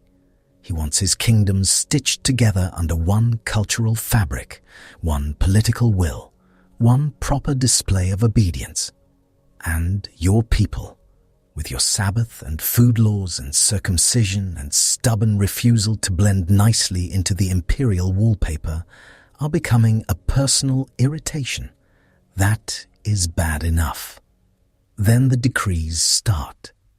At first, they spread through Judea as notices and threats, carried by officials, soldiers, and local collaborators with the oily confidence of men who enjoy standing behind armed backup. You gather in courtyards to hear them read. The language is clear, brutally clear. No more Torah observance. No more Sabbath as you knew it. No more circumcision. Altars and shrines to other gods are to be set up. Sacrifices are to be offered according to the king's commands. You stand there listening while your stomach drops like a stone in a well. This is not Greek fashion anymore. Not young men with too much olive oil and too little shame. Not naming your son Jason and pretending it's cosmopolitan. This is direct assault. This is someone reaching for the spine of your people with dirty hands. An old man beside you starts shaking, not from age, from rage. A woman with an infant pulls the child closer to her chest, as if soldiers can read covenant signs through swaddling cloth, which, frankly, they can if they want to. Everybody knows what the ban on circumcision means. It means mothers living in terror. It means fathers making decisions with a knife in one hand and a death sentence in the other. The village feels smaller overnight. Conversation changes. Doors close earlier. Lamps are shaded. Scrolls are hidden under floor stones, behind jars, inside walls. A Torah scroll, which had been read aloud with reverence, now feels like contraband, like possessing a forbidden fire. You see a scribe rolling one carefully, his hands trembling. The reed pen that once scratched across parchment in an ordinary room now seems almost criminal. He wraps the scroll in cloth, then in another cloth. Then he tucks it into a storage niche behind sacks of grain and old tools. It looks absurdly humble there, the Word of God sitting behind a cracked shovel and a basket with one broken handle. That is how bad it has gotten. You start measuring trust in smaller units. Who can know where the scrolls are hidden? Who can be told about a circumcision? Who will keep Sabbath quietly? Who will betray neighbors for safety or favor, or because fear has made them soft in the middle? Then you reach the part that makes everybody clench their jaw. Jerusalem, the temple, the desecration. You go up with others because nobody can quite believe it until they see. The roads are full of people traveling in miserable silence. Sandals scrape dust. Donkeys snort. Nobody tells jokes. Even the usual roadside grumbling has gone thin. You approach the city with that awful feeling of already mourning something not yet buried. The soldiers are there first, always. Bronze, iron, leather, horse sweat, stale wine on their breath, and that bored cruelty trained men get when they have power and too many hours. You move through streets that feel wrong. Too many foreign boots. Too much watching. Too much swagger around holy places. The Temple Mount should feel ordered. It should feel solemn. It should smell of blood and incense. Yes, because holiness in this age is not a scented candle and a soft chorus. It is slaughter and smoke and heat and washing and work. But it should feel like the center still holds. Now it doesn't. The altar has been defiled. A pagan altar has been set up over the sacred one, like an insult carved in stone. Foreign sacrifice has been offered there. And the thing that sends fury through every rib in your body, the thing people will repeat for generations with the same stunned disgust, is the pig. A pig. Not a lamb, not a bull, not a goat, a pig. You smell it before somebody confirms it. Burnt fat, wrong fat, clinging to the air. The greasy, sour reek of something unclean rendered on the altar of the God of Israel. It catches in your throat. You taste it. You hate that you can taste it. A man near you actually retches. Another tears his robe with both hands, the sound of ripping cloth swallowed by the wider noise of grief and outrage. A priest stands frozen, white-faced, like a man watching someone drag filth across his mother's grave. There are pagan images now, offerings demanded to foreign gods, sacred space turned into a stage for domination. The whole thing feels less like policy than mockery, not merely conquest, humiliation. You stand there under the sun, eyes burning from smoke and anger, and it lands all at once. They have touched the center. That changes people. This is the moment when compromise starts dying in the room. The old arguments about useful Greek education and cultural adaptation, and whether your cousin can keep his dramatic city haircut, suddenly feel very far away. Nobody is discussing rhetoric now. Nobody is defending the gymnasium. The issue has moved from dinner table irritation to a boot on the throat. And the terror spreads beyond Jerusalem. Royal officers move through towns enforcing compliance. Local altars are built. Sacrifices are demanded. Villagers are ordered to participate. You can refuse, of course, in the same way a chicken can refuse a knife. The refusal is admirable. It is also not good for your neck. Stories start circulating like live coals passed hand to hand. A mother who circumcised her child despite the ban. Families punished. Scrolls found and burned. Men killed for keeping the law. You hear of women paraded with their infants and thrown from city walls after their babies were circumcised. The image hits like a hammer. Tiny bodies. Stone. The kind of cruelty that does not merely kill, but performs itself, hoping fear will finish what soldiers began. The villages go tight and quiet after dark. No singing carries through the lanes. No unnecessary fires. Dogs bark at movement and make everyone tense. Somewhere a donkey complains because donkeys remain committed to terrible timing in every century.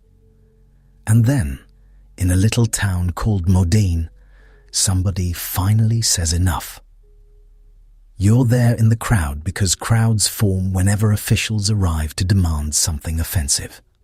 It is one of history's constants. The king's representative comes in with soldiers and a portable altar, expecting cooperation wrapped in fear. Dust rises around sandals and hooves. The villagers gather with the rigid posture of people trying not to explode.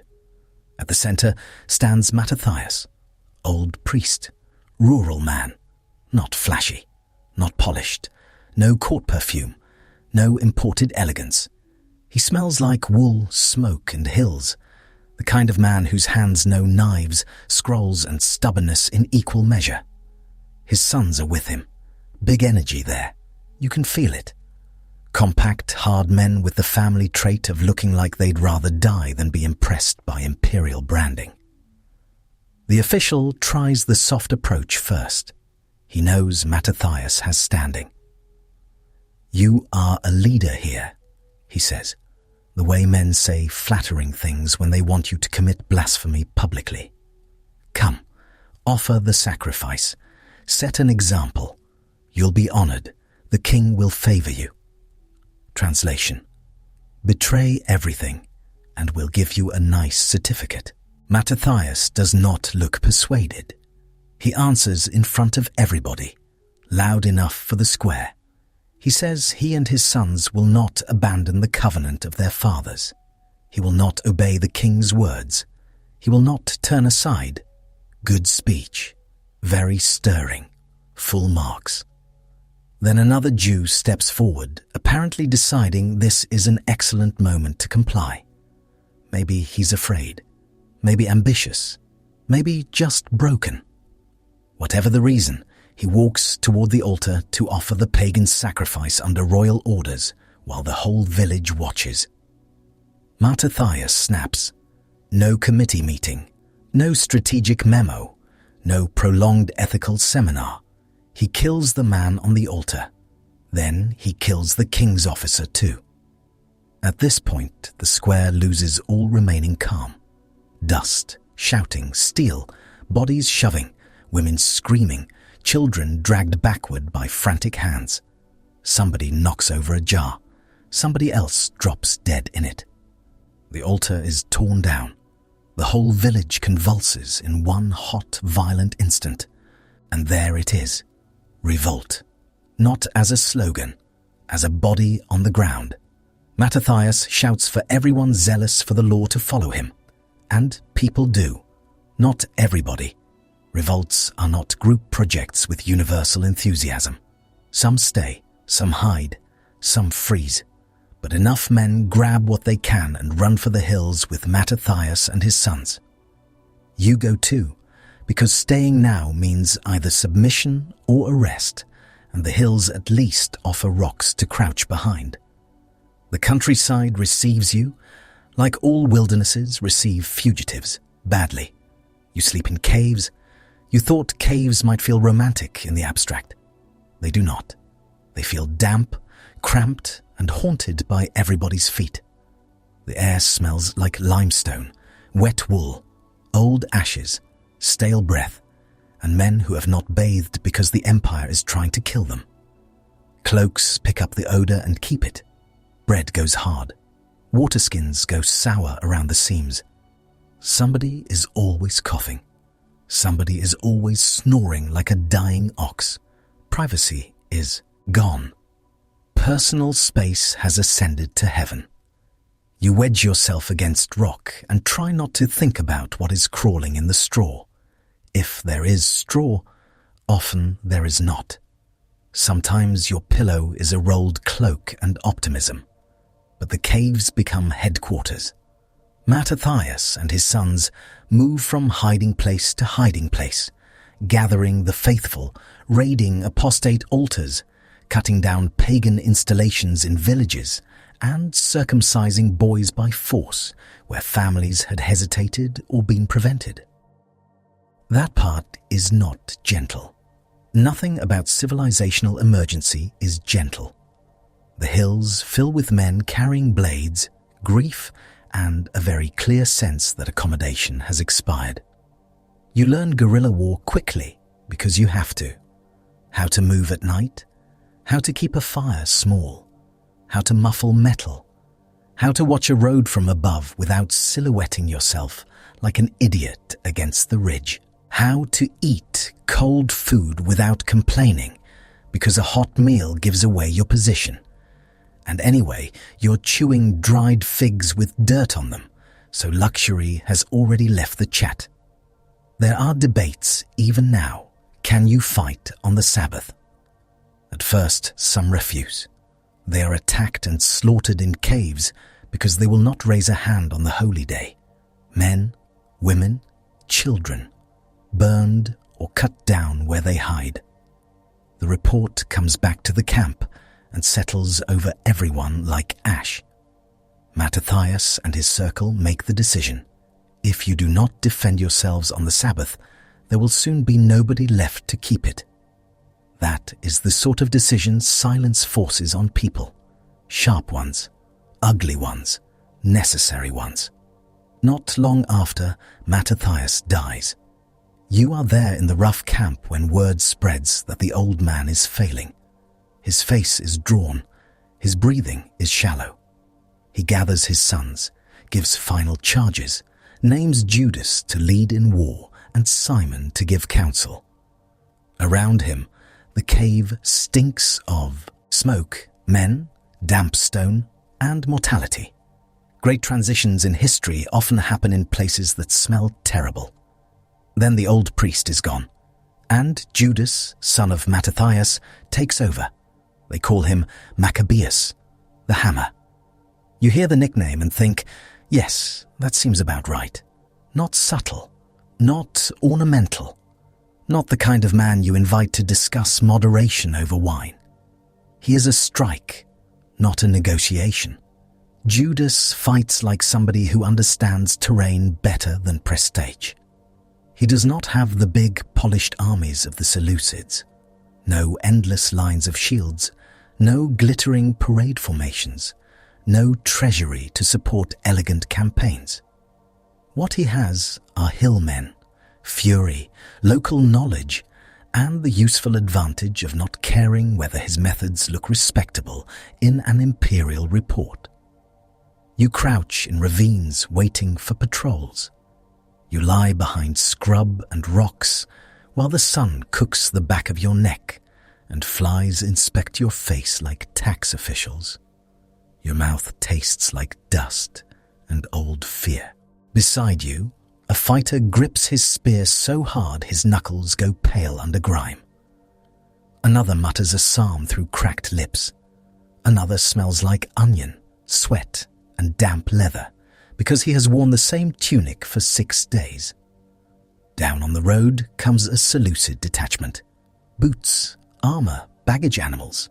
Officers talking too loudly because heavily equipped men often confuse noise with security. You wait until they enter the narrow place. Then the hills erupt. That is the Maccabean method. Hit fast, vanish faster, use the land like a weapon. Make every ravine, every pass, every hillside a problem. Let the empire discover that controlling maps and controlling ground are cousins, not twins. The fighting is ugly. No elegant, heroic framing. No clean lines. Men scream. Horses panic. Blood darkens dirt. Steel sticks in bone. You smell opened guts, churned soil, hot metal, and the copper stink of fresh death. Afterward, you search the bodies for weapons, food, coin, anything useful. War turns even pious men into practical men very quickly. Judas wins battles he should not. That is what starts drawing more people in. Small victories first, then larger ones. Apollonius comes against him and is defeated. Saron too. Each victory travels through Judea at unreasonable speed because hope moves fast when people are starving for it. Villagers whisper the news over bread ovens.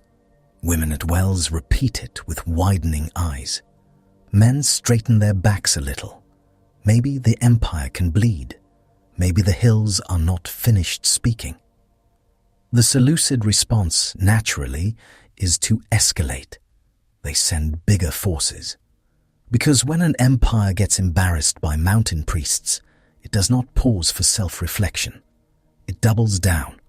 Armies are gathered, generals appointed, money promised. There is talk of crushing the revolt thoroughly, quickly, decisively. There is always talk like that.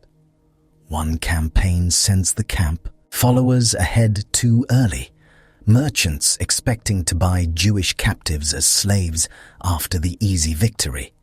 Imagine showing up to a war with shopping plans because you are that confident. Ancient pre-ordering of human misery, deeply cursed behavior. The confidence does not age well. At Emmaus, you are with the rebel force when the mismatch becomes obvious.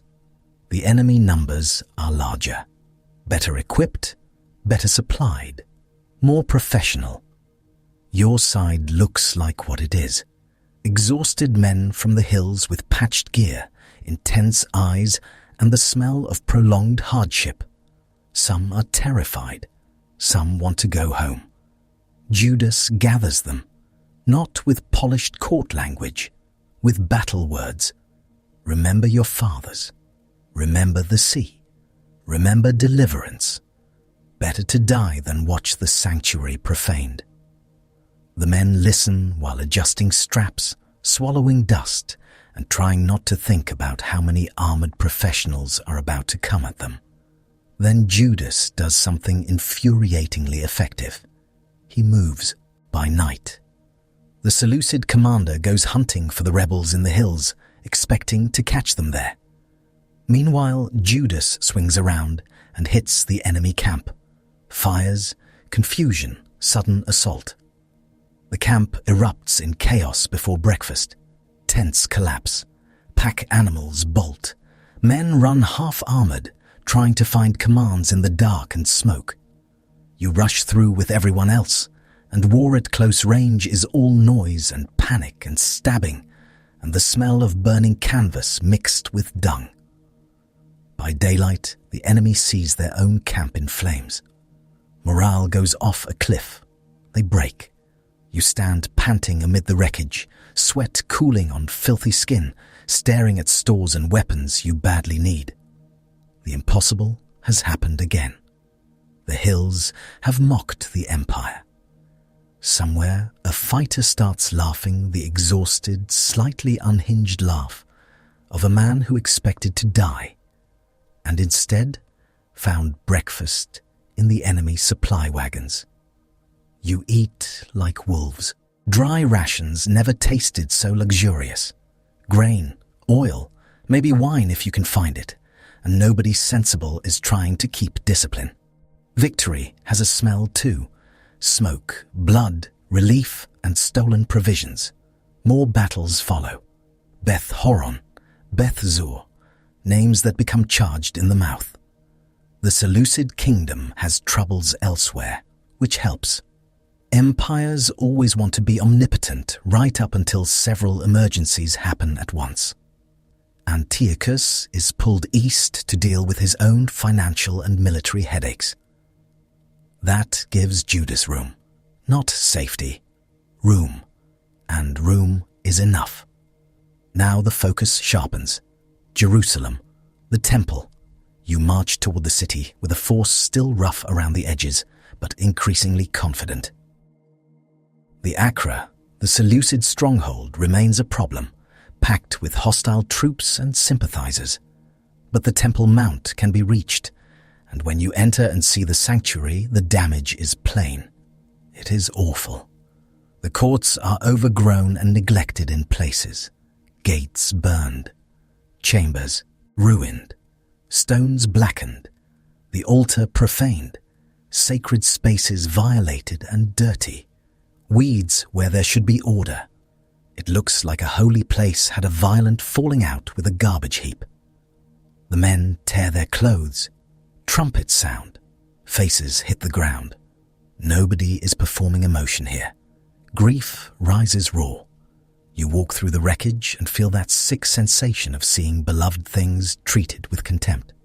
Broken doors, defiled stones, ashes in the wrong places. The smell is old smoke, bird droppings, decay, weathered blood, and abandonment. Even the air seems offended. Judas sets people to work immediately, because some grief has to use its hands, or it will drown. Priests of proper lineage are chosen. The sanctuary is cleansed. Defiled stones from the altar are removed carefully, because nobody knows what else to do with them. You cannot keep them. You do not want to smash them casually. So they are stored aside until a prophet should come someday and say what should be done. There's something heartbreaking in that. Even in victory, the silence remains. You can retake the temple. You can scrub, rebuild, relight. But there is still no prophet stepping into the courtyard to settle the question. So faithful people do what they can with reverence and waiting. The old altar is dismantled. A new one is built. Think Bronze Age home renovation, except everybody is fasting, armed and deeply emotional. Stones are hauled, tools ring, ash is swept, vessels are remade, curtains replaced. Every task is holy and exhausting. The men smell like labor now more than battle.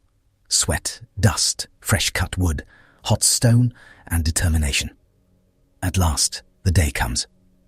The 25th day of Kislev. 3 years after the desecration, almost to the date.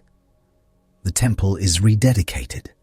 Sacrifice is offered again according to the law. Lamps are lit. Songs rise. Harps, lyres, cymbals. People fall on their faces and worship. The city that had tasted humiliation now tastes relief, so sharp it almost hurts. You can smell clean oil, fresh fire, roasted offerings, and tears. Yes, tears have a smell if enough people are crying in one place. This is Hanukkah. Dedication. An 8-day celebration is established with joy, because after years of profanation and war, joy itself feels rebellious. Branches are carried. Hymns are sung. The temple shines again. Not because all problems are gone. They are not. The garrison in the Acra still lurks. Enemies still exist. Politics is still ugly. But the altar is clean. Worship is restored. The center has been reclaimed. And then there is the oil. You probably know the later version best. 1 little jar of undefiled oil, enough for 1 day, somehow lasting 8. It is a beautiful story. Candlelight in a dark time. A miracle flickering past all common sense. But standing here in these years, that is not yet the famous centerpiece. The early memory of Hanukkah is tied more directly to the rededication itself, to the joy of reclaiming the temple, and perhaps to keeping a delayed festival in wartime conditions.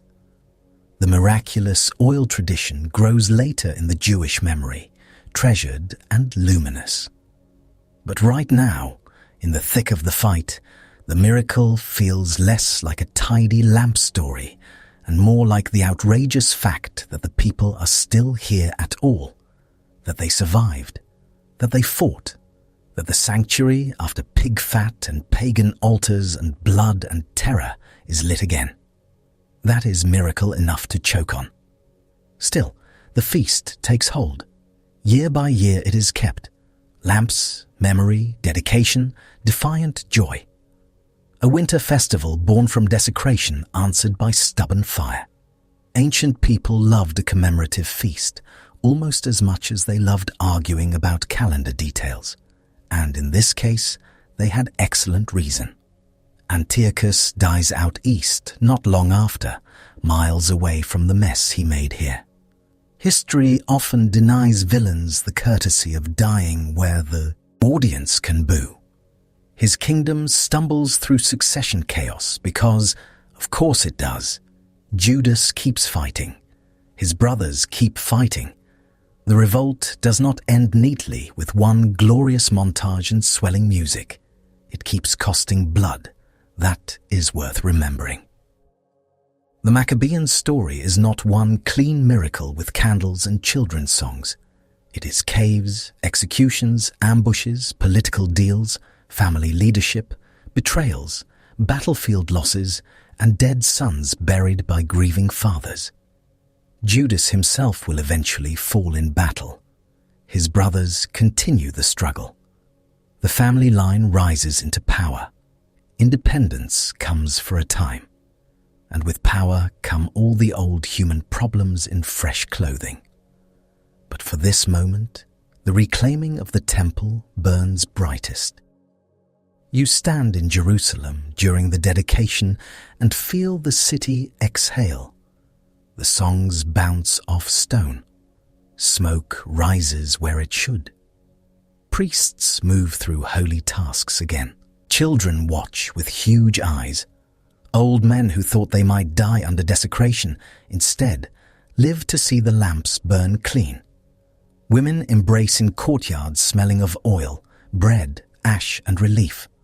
The whole place feels washed after a long disease. Not perfect. Washed.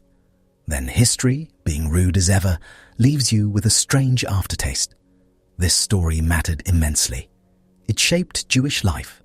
Hanukkah lasts. The revolt changes the land. The books that preserve these events are vivid, dramatic, full of battle, speeches, martyrdom, grief, courage, and deeply memorable moments involving pigs where pigs should never be. So why do many Bibles not include them? You feel that question later, once the blood has dried into memory and the scrolls start traveling. The writings about these events are treasured in many Jewish communities, and later by many Christians too. They are copied, read, honored, argued over. But not every community draws the edges of sacred books in exactly the same place. That process is messy because people are people. And whenever people handle holy libraries, somebody is going to disagree while standing near a shelf. Part of the issue is language. These books circulate strongly in Greek. That matters in a world where some communities prize Hebrew and Aramaic heritage more tightly when thinking about which books belong in the deepest center. Part of it is timing too. These are later writings, from the silent years, loved and important, but arriving after the older prophetic collections had already carried enormous weight. Part of it is just that the boundaries were debated for a long time, and different groups kept different stacks. And yes, some of the material is intense. Second Maccabees especially does not come in quietly. It arrives covered in gore and theology and highly memorable suffering. You get martyrdom stories so vivid they can make your scalp tighten. A mother watching 7 sons tortured rather than betray the law. Limbs cut off. Pans and fires. Speeches given through agony. It is holy courage told with all the gentleness of a blacksmith shop. Not bedtime reading for the faint of heart, unless, apparently, you are this channel. The point is not that these books were forgotten. Far from it. They were read, celebrated, preserved, quoted by memory in feast and family and struggle. Some traditions kept them in the Bible. Others placed them in a valuable but different category. Useful, edifying, beloved, but not in exactly the same row as Isaiah or the Torah. The shelf changed depending on who was arranging it. That sounds less dramatic than the revolt itself, because it is.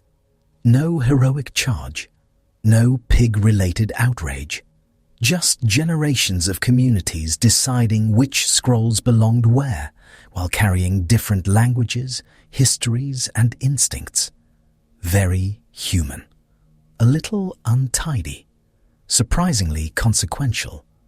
But down in the lived memory of the people, the Maccabees never vanish. How could they? Every winter, lamps are lit. Every winter, somebody tells again about desecration and courage, about a temple reclaimed, about a family from the hills who looked at an empire and said absolutely not. Children hear it. Grandparents embellish it. Fried food enters the celebration later because, of course, once oil becomes symbolic, humanity immediately asks whether it can be turned into snacks. A wise decision. So the story survives not only in scrolls, but in kitchens, songs, blessings, and stubborn communal memory. It survives in the smell of hot oil and the glow of small flames pushing back December dark. It survives in the old outrage too, a pig on the altar. Even now the phrase lands like a slap. Some insults age, that one does not. And as you leave this section of the silence, one thing has changed forever. Before, the silence had been crowded with arguments, adaptation, compromise, pressure, philosophy, and cultural vertigo. Now it has tasted blood. Now faithfulness in Judah has another shape available to it, resistance with a sword in hand. The people have learned that survival may require not only copying scrolls and debating names, but hiding in caves, breaking altars, and rebuilding sanctuaries stone by stone, while waiting for a prophet who never arrives. The silence is still silent, but it is no longer passive. It burns now, and in that fire, more books are still being written, copied, whispered over, and passed from hand to hand. Some will sit near the edge of the Bible. Some will never quite make it inside. Some will get very strange indeed. And somewhere beyond the lamps and blood and winter songs, the story continues.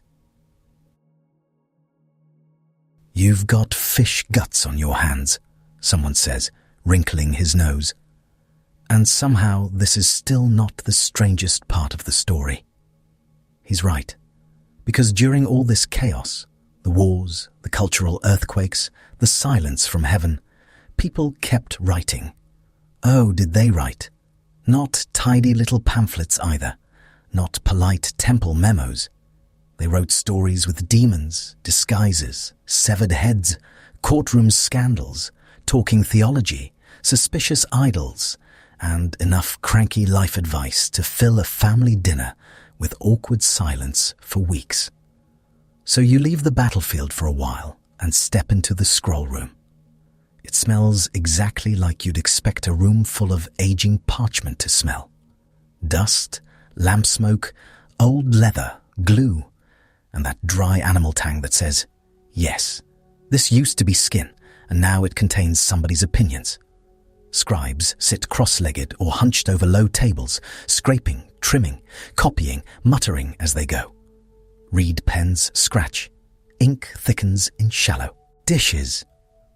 A boy fans flies away from a fresh sheet and looks as offended by his job as any apprentice in human history. These are the books people kept passing around in the long, quiet years.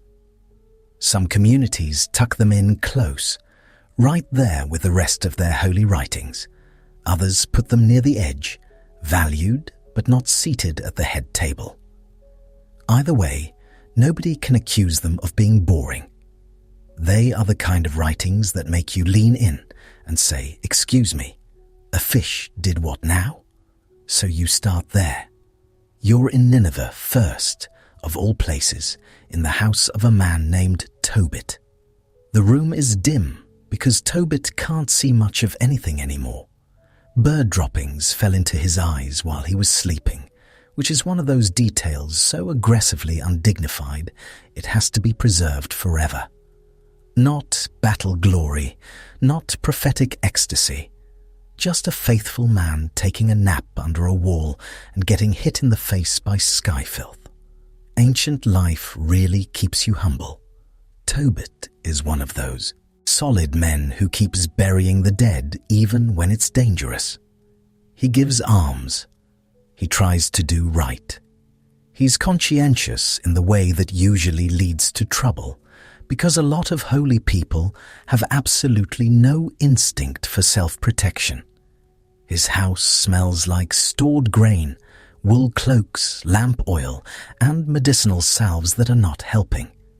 There's frustration in the room too. You can smell that in a way.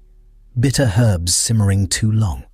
Bread going stale because nobody's in the mood. The low, tense silence of people trying not to snap at each other. And Tobit does snap. His wife has been supporting the household because blind men, however dignified, are not ideal for the local job market. She brings home a goat one day as payment, and Tobit, already exhausted and embarrassed and stewing in his own misery, immediately assumes she stole it. Amazing. Incredible husband behavior. Nothing says domestic harmony like accusing your hard-working wife of theft because a goat bleated in the courtyard. She is not charmed by this. Meanwhile, far away, there's a young woman named Sarah who has had the worst marriage track record in recorded memory. 7 husbands. 7. Every one of them dead before the marriage can even properly begin, killed by a demon named Asmodeus, who apparently treats wedding nights like a personal hobby. You think your family has awkward wedding stories? Sarah's household has gone beyond awkward into full emotional catastrophe. The servants whisper about her. People always do when tragedy lingers in one house too long. The rooms smell of perfume, stale tears, old wedding linens folded and refolded, and the sour ache of public shame. Sarah gets mocked by a maid for being the woman whose husbands keep dropping dead, which is rude even by ancient standards. She goes up to pray in deep misery, and at that exact same time, Tobit is also praying in his misery. You can feel the stories sliding toward each other, not with fanfare, with that strange quiet click some stories have, where 2 desperate prayers rise from different roofs and you already know they're heading for one collision. Into this walks a traveling companion who is not what he seems. He introduces himself as Azariah. Nice, normal, perfectly ordinary traveling companion name. Absolutely nothing to see here. Except, of course, he is an angel, Raphael, in disguise, doing that biblical thing where heaven puts on sandals and acts casual, which must be so difficult, honestly. Imagine being an angel and having to pretend to be just some guy on the road while humans ask whether you packed enough dried figs. Tobit sends his son Tobias on a journey to collect money from a relative. Normal errand. Tedious, practical, full of adult concerns. The kind of task that begins with account settling and ends somehow in demon management. Tobias heads out with Raphael and a dog, which already gives the whole thing slightly chaotic travel comedy energy.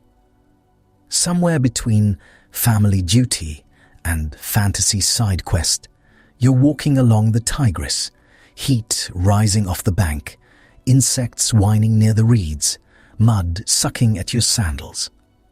Then a fish lunges out at Tobias's foot. Not a cute little river fish either. A proper flailing, snapping problem. Tobias yelps. Raphael, still pretending to be just an experienced traveler and definitely not a messenger from God, tells him to grab it. They drag the thing out, and now you are on the riverbank with a large fish slapping mud into your face, while somebody calmly gives instructions that sound like the world's weirdest recipe. Save the heart, save the liver, save the gall. You stand there covered in scales and slime and think, right, of course, this is happening. The smell is unbelievable. Warm fish blood, river mud, sour weeds, and the sharp iron stink of organs being pulled out by hand under the sun. Tobias lays the pieces aside while trying not to gag. Raphael explains that the heart and liver can drive away a demon when burned, and the gall can cure blindness. This is the sort of medical advice that would absolutely get you removed from modern group chats. And yet, in this story, it works beautifully. Off they go to Sarah's house. Now imagine arriving at the home of a woman whose 7 previous bridegrooms all died on the first night. The family receives you with all the brittle hospitality of people trying not to mention the pile of emotional wreckage in the corner. Bowls are set out. Bread appears. Lamps are lit. Everyone is pretending this is a perfectly normal betrothal discussion and not a scene vibrating with supernatural homicide. Sarah's father is deeply uneasy. You would be too. He's basically setting up a wedding while quietly wondering whether he should start digging a grave before dessert. Ancient fathers had enough to manage without adding demon-related bridal logistics. The household smells like roasted meat, dust, lamp smoke, and panic-wearing perfume. Tobias marries Sarah anyway, brave or foolish. In the Bible, those two often share a bench. When night falls, he takes the fish heart and liver, puts them on the coals, and the reek that rises must have been absolutely criminal. Burnt organ smoke, greasy and thick, rolling through the room like the world's holiest plumbing disaster. The demon bolts. Raphael chases it all the way to Egypt and binds it there, because apparently angelic travel speed remains excellent even in disguise.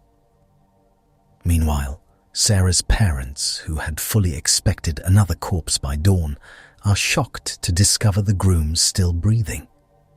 They had actually prepared a grave in secret during the night, which is darkly practical and, honestly, not unreasonable under the circumstances. Instead, there's rejoicing. Real, ragged, relieved rejoicing. The kind where people laugh too loudly because they're coming down from terror. You smell fresh bread, spilled wine, sweat, extinguished fear, and wedding oil that finally isn't covering grief. Then Tobias returns home and uses the fish gall on Tobit's eyes, and white films peel away so he can see again. It is tender and gross at the same time, which is a very biblical combination. You step back from all of it, and the whole thing feels like a family tale told to people who need hope badly. It's a family tale for people who need to believe that ordinary faithfulness still matters when everything gets weird. Bury your dead. Give alms. Keep going.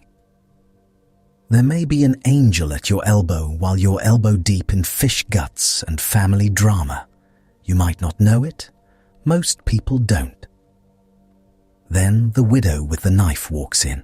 Judith walks into the room like she knows exactly what she's doing, and that alone is enough to make half the men around her nervous. She's a widow in a besieged town, and everybody else is already halfway into despair. The city is choking. Water is running low. People are sunburned, thirsty, irritable, and one more bad meeting away from total collapse. The walls radiate heat. Storage jars are running light. Children cry with that thin, dry cry that says dehydration has entered the chat. The leaders are discussing surrender. Of course they are. Men under pressure have been holding emergency meetings with terrible ideas since the dawn of time. They've decided to give God a few more days to intervene and, failing that, maybe hand the city over.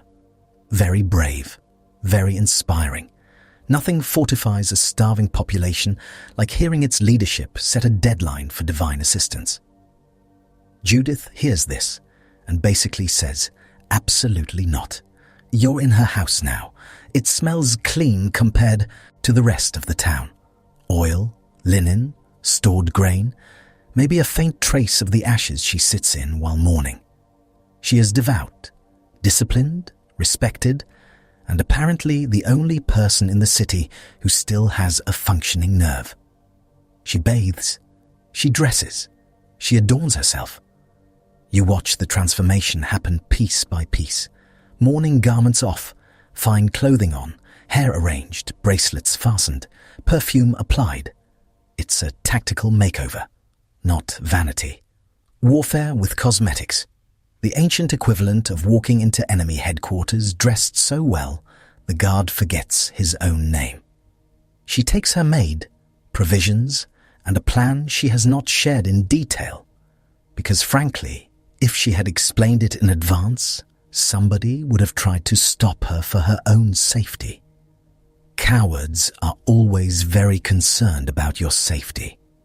She leaves the city at night and heads into the enemy camp.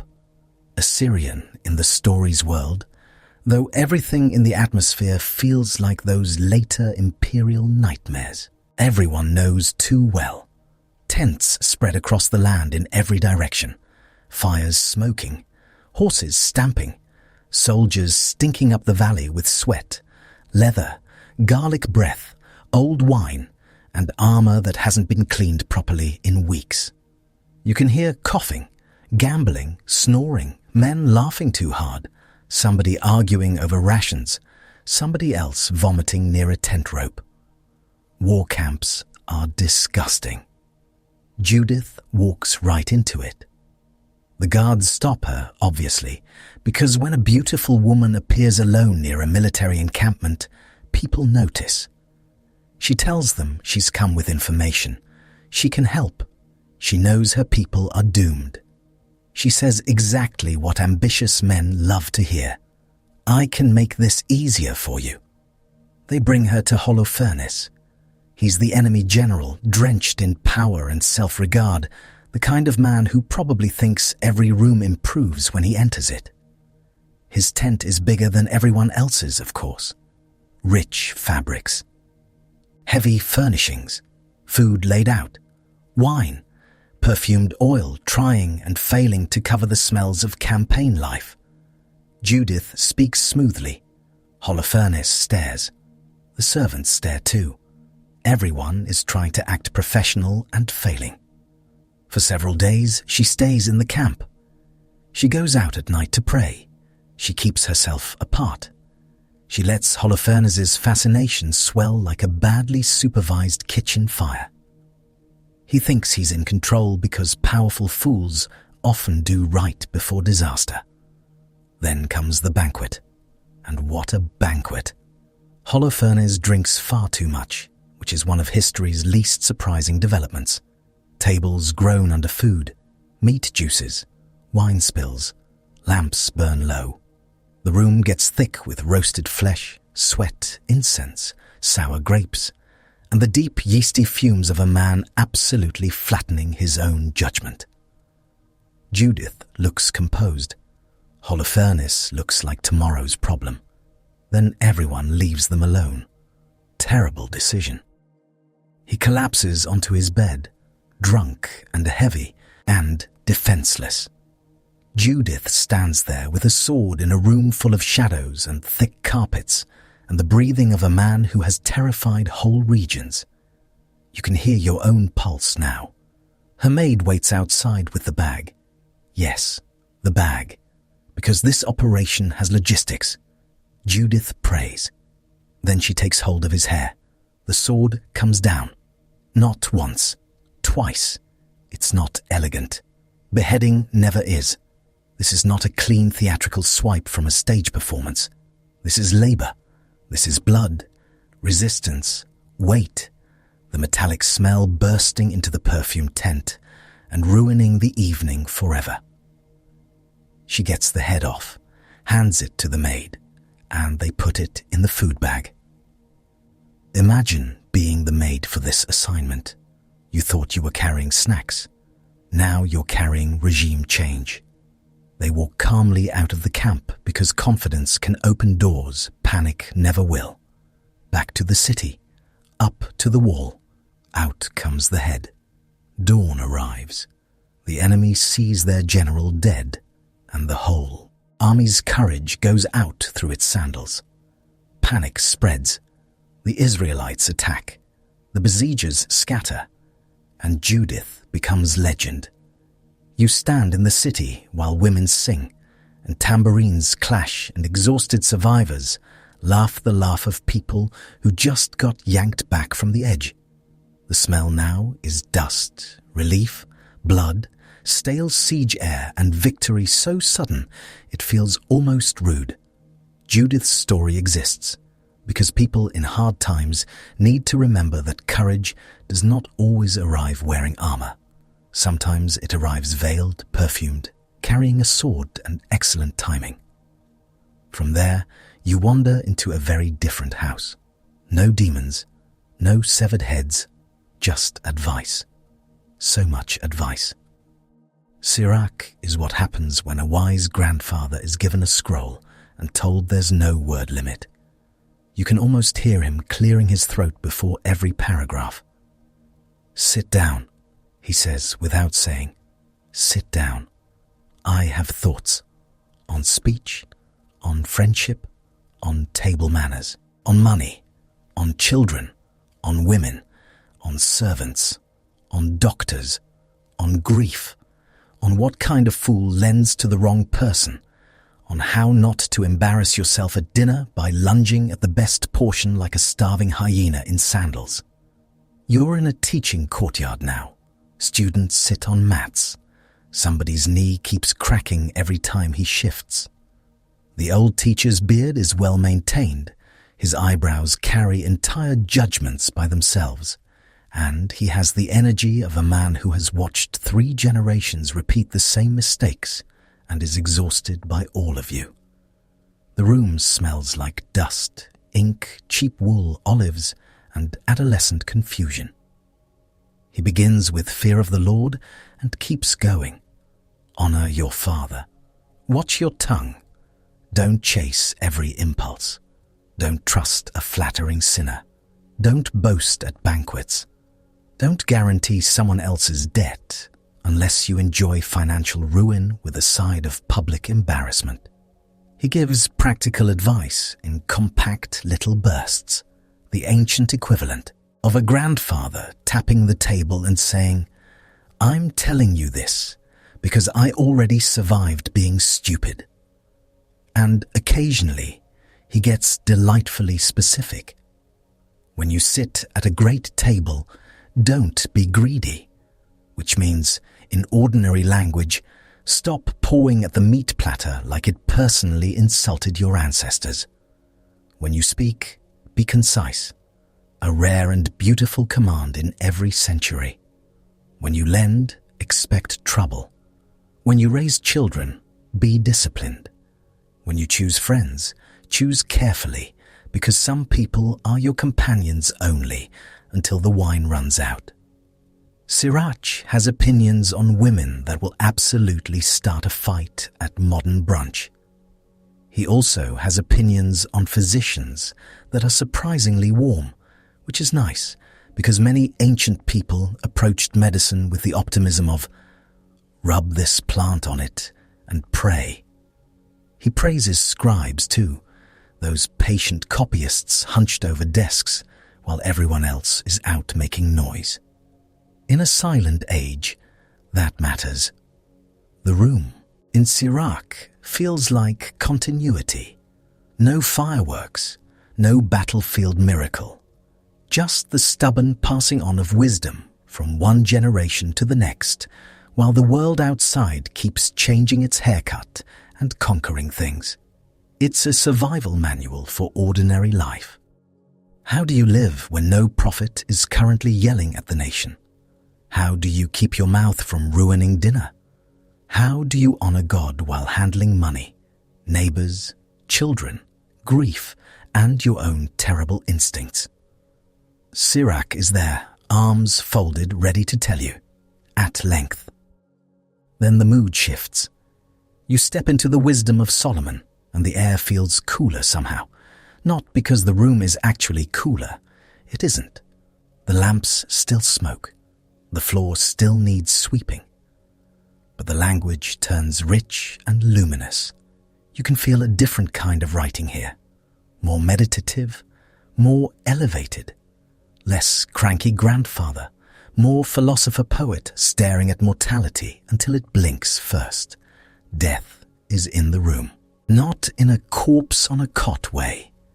In the way everyone eventually feels when the righteous suffer, the wicked swagger, and graves keep accepting both without comment. You stand in a city where unjust men sneer at goodness. They talk like people who think life is short, pleasure is all that matters, and decency is for gullible losers. You know the type. Every era manufactures them in bulk. The writer pushes back hard. He talks about the souls of the righteous in the hand of God. He talks about apparent defeat not being final defeat. He describes wisdom almost like a radiant woman moving through the world, bright, pure, active, closer than breath. There's grandeur here, but it's not airy. It's trying to steady people in a world where injustice often looks like it's winning the sprint.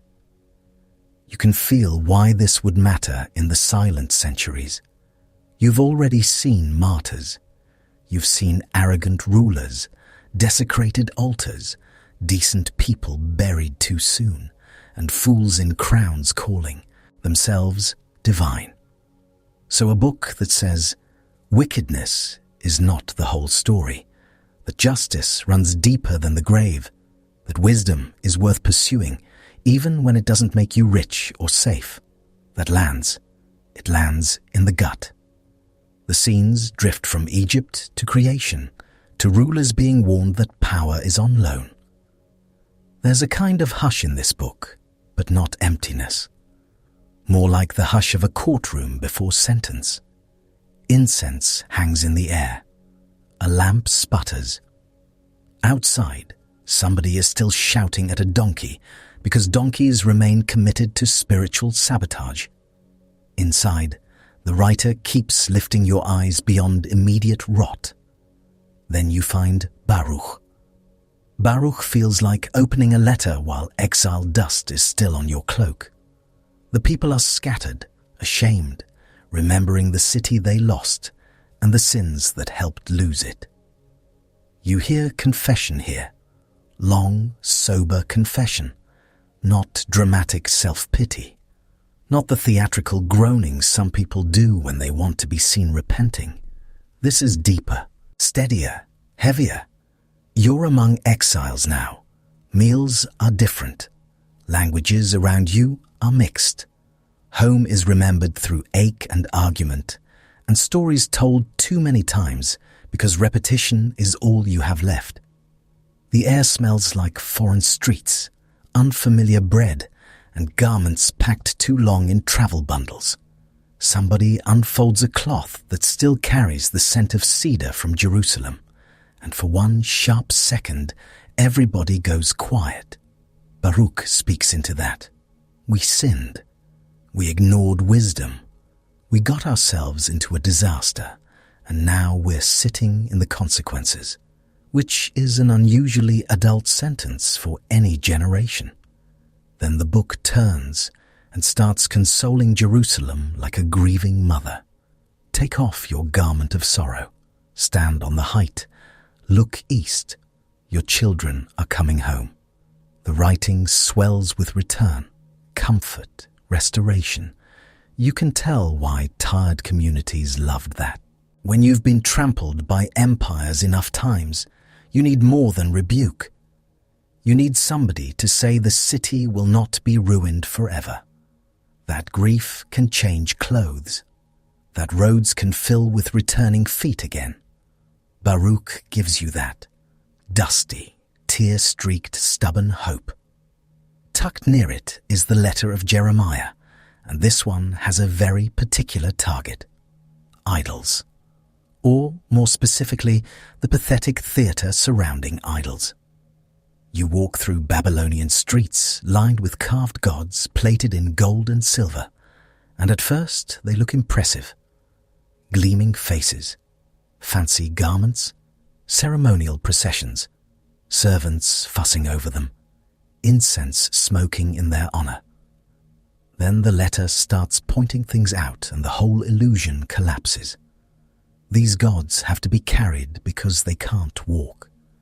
They gather dust, their faces blackened from smoke. Birds land on them. Bats nest around them. Priests steal from them. They can't save themselves from rust, theft, or pigeon droppings, let alone save you. It's the ancient equivalent of somebody stage whispering during a fancy product launch. You know it doesn't actually work, right? And once you see it, you can't unsee it. A brilliant idol draped in purple is suddenly just expensive furniture with a face. The smell in these shrines is old incense, wax, mildew, bird mess, and polished metal warming under stale air. Priests bustle around pretending this is all very impressive, while mice do whatever mice want in the corners. The letter of Jeremiah is satire by relentless observation. It keeps saying, "Look closer." No, closer. This thing can't move. This thing can't speak. This thing can't stop a thief from taking its crown. It's almost funny. Actually, it is funny. Dry, repeated, mercilessly funny. In a world drowning in imperial images and sacred pomp, this kind of mockery is a survival skill. Laughter can keep your soul from kneeling. And then you step into Susanna, where disgusting men get dragged into the light in public. You're in a garden enclosed by walls. It's warm. Water glints in a bathing area. Trees cast some shade, though not enough for real comfort. Susanna is beautiful, respected, married, and entirely unaware that two old men have turned her daily routine into a private obsession. These men are judges too, which somehow makes it worse. Not random creeps lurking near the hedge. Community elders, authority figures, men with reputations polished smooth while their insides rot. They hide and watch her bathe, repulsive, ancient, peeping with legal credentials. The whole thing feels slimy before anyone even speaks. You can almost smell the garden turning sour around them. Wet stone, leaf mold, stagnant heat, and the sweaty panic of predatory old fools who have let lust ferment into entitlement. Then they confront her. "Sleep with us," they say, "or we'll accuse you of meeting a young man here." Since they are respected elders, their word will carry weight. This is blackmail with wrinkles. Two men who should know better deciding to weaponize honor, law, and public shame because they want what they want and have convinced themselves they deserve it. Susanna refuses. She chooses danger over surrender, which is easy to praise from a distance and terrifying to live. They accuse her. The community believes them. Of course it does. Respectable men lying confidently have toppled plenty of innocent people across history. Susanna is condemned. The crowd gathers. The air is thick with dust, breath, and that awful appetite crowds can get when they think they're about to witness righteous punishment. Then Daniel, still young, speaks up. He separates the elders and questions them individually. "Under what tree did you see them together?" One says one kind, the other says another. Suddenly, the whole filthy scheme tears open in public. Their testimony split. Their power evaporates. The accusers become the accused. The relief in the crowd must have hit like rain. You smell sweat, hot stone, justice arriving late but not absent, and the stink of exposed corruption. Susanna survives. The elders do not. This is a story for anyone who has ever watched powerful men smirk through lies and wondered whether they would ever be unmasked. Sometimes they are. Sometimes all it takes is one brave voice asking one more question. From there, Daniel gets even stranger. Bel and the Dragon sounds like somebody told a serious sage, "You have one more page. Do something memorable." And he absolutely took that as a personal challenge. First, you're in Babylon again, where everybody's very impressed with a god named Bel, because every day heaps of food are set before his image, and wow, by morning, it's gone. Incredible, miraculous, definitely not suspicious at all. Daniel is not buying it. The king is offended because the king, like many powerful men, prefers easy wonder to awkward investigation. Daniel proposes a test.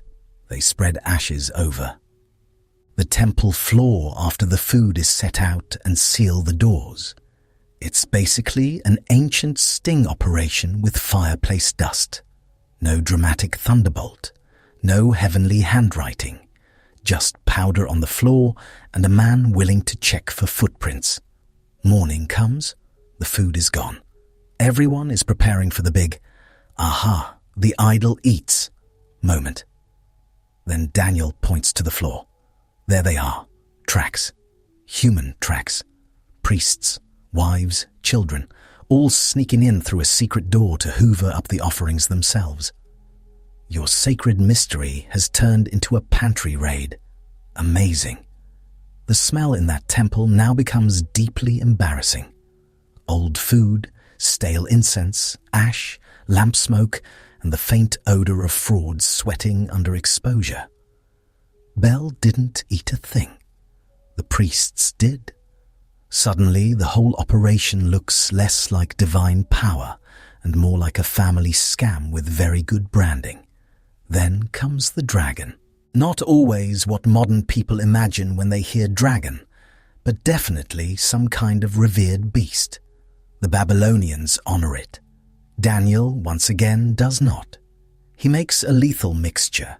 Pitch, fat, hair, forms cakes, feeds them to the creature, and the thing bursts apart. Which is both grotesque and weirdly practical. Ancient monster control by terrible recipe. The crowd is furious, because false religion can survive a lot, but public embarrassment really hurts its feelings. Daniel gets thrown into the lion's den again in this edition, and somehow his life remains one long series of surviving people who hate being corrected. You're in the pit now. The smell is exactly as bad as you fear. Cat musk, old bones, damp stone, rotting scraps, and the breath of large carnivores who would like to discuss your future in immediate terms. Yet Daniel lives. In one version, Habakkuk gets hauled by the hair by an angel to bring him dinner, which is another detail so gloriously strange it feels almost mischievous. Imagine preparing stew at home, and the next thing you know, you're airborne, headed for a lion pit, because heaven has made delivery arrangements without consulting you. Ancient food service had range. By now, you can feel the common thread running through all these Daniel editions. They're stories of hidden truth getting dragged into daylight, creeps exposed, frauds uncovered, empire laughed at, faithful people delivered while pompous men discover that their sacred setup has termites. In silent times, those stories are oxygen. And there are more. Prayer swirling inside the furnace, a song rising from the middle of impossible heat, young men standing in fire while their hair somehow doesn't singe, praising God with the kind of confidence that would make any onlooker check whether reality itself had become unstable. You stand near that furnace mouth, and the heat punches your face like an oven from hell. The air smells of pitch, brick, soot, and the hot. Minerals sting of a fire meant to erase bodies. Instead, praise rises out of it. That addition to Daniel lingers because people under pressure always need songs for the furnace. Not abstract optimism, actual words to sing when the flames are close enough to crisp your eyebrows. By now you can feel what's happening in these books. Nobody is sitting around during the silence saying, well, I suppose there is nothing left to write. On the contrary, they are writing because the silence hurts. Because empires keep trampling through the furniture. Because old questions won't stay quiet. Because children still need stories. Widows still need heroes. Communities still need wisdom. And the righteous still need some way to say that death, humiliation, lust, fraud, and arrogance do not get the final laugh. You see it in the variety too. One community needs a tale where an angel hides in plain sight and fish organs become medicine. Another needs a widow to save a city, while the men hold another deeply unhelpful meeting. Another needs wisdom literature for ordinary life. Another needs poetry about justice that can stare death in the face. Another needs satire sharp enough to puncture idols. Another needs courtroom vindication. Another needs proof that fake miracles can be exposed with ashes on the floor and 2 functioning eyes. These are not random leftovers. They are the literature of a people still thinking, still praying, still arguing, still trying to live faithfully while heaven seems maddeningly quiet. The silence did not produce emptiness. It produced writing, lots of it. Beautiful, uneven, memorable, occasionally bizarre writing. And because humans are humans, different communities stack these scrolls differently. You can picture it. Shelves, chests, bundles, synagogue cupboards, temple collections, family traditions. One person says, "This belongs right here with the others." Another says, "Treasured, yes, but maybe not in the innermost row." Another says, "I grew up hearing this read." Another says, "My grandfather never did." Libraries become arguments faster than kitchens, and kitchens are already highly competitive. Language complicates things too. Some of these writings move powerfully in Greek-speaking worlds. That matters, because by now Greek is everywhere, in markets and administration and letters and education, whether your uncle likes it or not. Some communities hold tighter to Hebrew and Aramaic roots when deciding what sits in the deepest center. Others receive the broader collection through Greek translation and keep reading without apology. The result is not one dramatic moment where somebody slams a giant canon button. It's slower, messier, more human, which is to say, exactly what you'd expect. Still, whatever shelf they end up on, these books keep traveling. They travel in synagogue readings, family recitations, feast days, debates, copied scrolls, memories, attached to seasons. They travel because they answer needs. Tobit tells you, hidden help may be nearer than you think. Judith tells you, courage can wear jewelry. Sirach tells you, wisdom belongs in kitchens and courtyards, not just sanctuaries. Wisdom of Solomon tells you death is not the whole frame. Baruch tells you exiles can still hope. The letter of Jeremiah tells you idols are ridiculous under close inspection. Susanna tells you predators in robes can be exposed. Bel and the Dragon tells you fake wonders leave footprints. That is a pretty useful bundle, honestly. And now, you're back in the scroll room. A scribe sands a line so the ink will dry. Another trims an edge with a knife. A woman recites from memory while a child repeats after her, stumbling over a phrase, then getting it right. Outside, a cartwheel hits a rut, and somebody curses with creative commitment. Inside, stories survive. Not because everyone agreed on every boundary, not because every community shelved them the same way, because they were loved. That matters. Loved books get copied. Loved stories get retold. Loved wisdom gets worked into proverbs, prayers, songs, and family memory until even people who've never held the scroll know the shape of it. A demon driven off with fish smoke. A widow walking out of a tent with a tyrant's head in a bag. An old teacher warning you not to embarrass yourself at dinner. A righteous woman cleared when 2 liars can't keep their story straight. Ashes on a temple floor exposing divine fraud. You can see why these stuck. They are strange enough to remember and human enough to need. And then the shelf gets stranger still, because apparently the silent years were not done being weird. Not merely hidden angels and exploding dragons strange. Bigger than that. Cosmic tours, fallen watchers, giant offspring, calendar wars, heavenly secrets whispered in apocalyptic corners. The next stack of books does not stroll into the room. It kicks the door open wearing stars and smoke. And somewhere beyond these copied pages, the story continues. "You're late," someone mutters. He doesn't look up from the scroll while he says it. He just keeps copying, reed pens scratching, lips moving silently over words that sound like they were written after too much fasting and not nearly enough sunlight. You lean over his shoulder and catch fragments.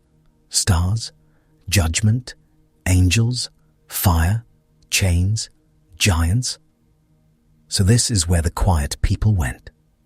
Not everyone spending the silent years was content with practical wisdom and household drama. Some of them looked up at the sky, saw empire after empire stomping around in expensive sandals, and decided the real explanation had to be bigger, much bigger. Bigger than kings, bigger than armies, bigger than one desecrated temple or one righteous widow with excellent knife skills. They started writing like the ceiling of the world had cracked. And the first name you hear whispered more than once is Enoch. Not the famous leaders, not the kings, not the priests with office politics and robe budgets. Enoch. The old ancestor from way back in Genesis who got one of the strangest little resumes in the entire Bible.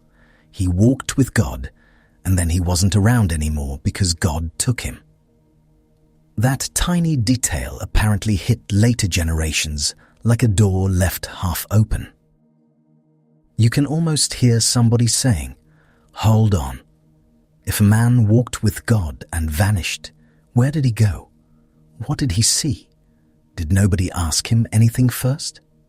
You don't leave a detail like that lying around and expect apocalyptic imaginations to behave responsibly. They absolutely did not. They took that one sentence and built an entire cosmic nightmare palace around it. And now you're in it. The room where Enoch begins feels different from the others. Less village, less courtroom, less family table, more fevered midnight. Oil lamps gutter in little clay dishes. Smoke crawls up blackened walls. The scroll itself smells sharp and dry, all parchment, soot, and old hands. Outside, somebody coughs in the alley. Inside, heaven starts opening in ways that should frankly require a permit. Enoch is taken up. No chariot wheels roaring this time. No dramatic whirlwind tossing your laundry into the next province. Just the sickening sense of leaving the ordinary world behind and rising into a place where the categories stop working.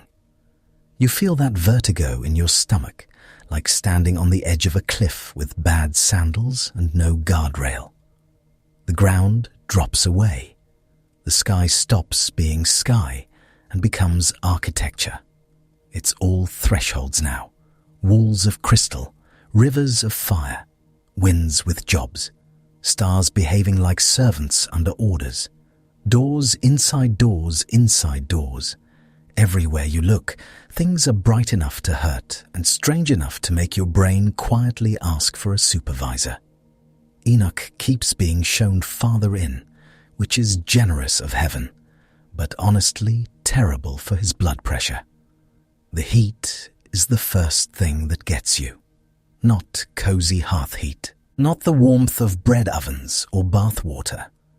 This is divine industrial heat, furnace heat, foundry heat, heat that dries your mouth and makes your eyes sting, while your skin wonders whether it has made a series of unfortunate choices. Flames move where they shouldn't. Light has weight. Fire seems less like a thing and more like a personality. And still the tour continues. You pass mountains made of substances you do not have words for. You see storehouses of snow, hail, and winds like heaven is running the world from a weather warehouse. Somewhere a river boils. Somewhere else stars are kept on schedule like unwilling civil servants. It's the ancient equivalent of being taken backstage at creation and discovering the whole place runs on terrifying management. Then you get to the really infamous part, the Watchers. These are angels, or something close enough to make no practical difference, who look down at human women and decide to make this everyone's problem. You can feel the horror of the old story as it forms. Heavenly beings crossing boundaries, lust crawling down from the skies, sacred order going rotten at the top. They descend, they take wives, they teach forbidden arts. Things go spectacularly bad. The children are giants. Not my toddler is huge, huge. Not that soldier is built like a wall huge. Giants. Creatures too large, too hungry, too violent, too everything. The land groans under them. Crops vanish. Animals vanish. People vanish.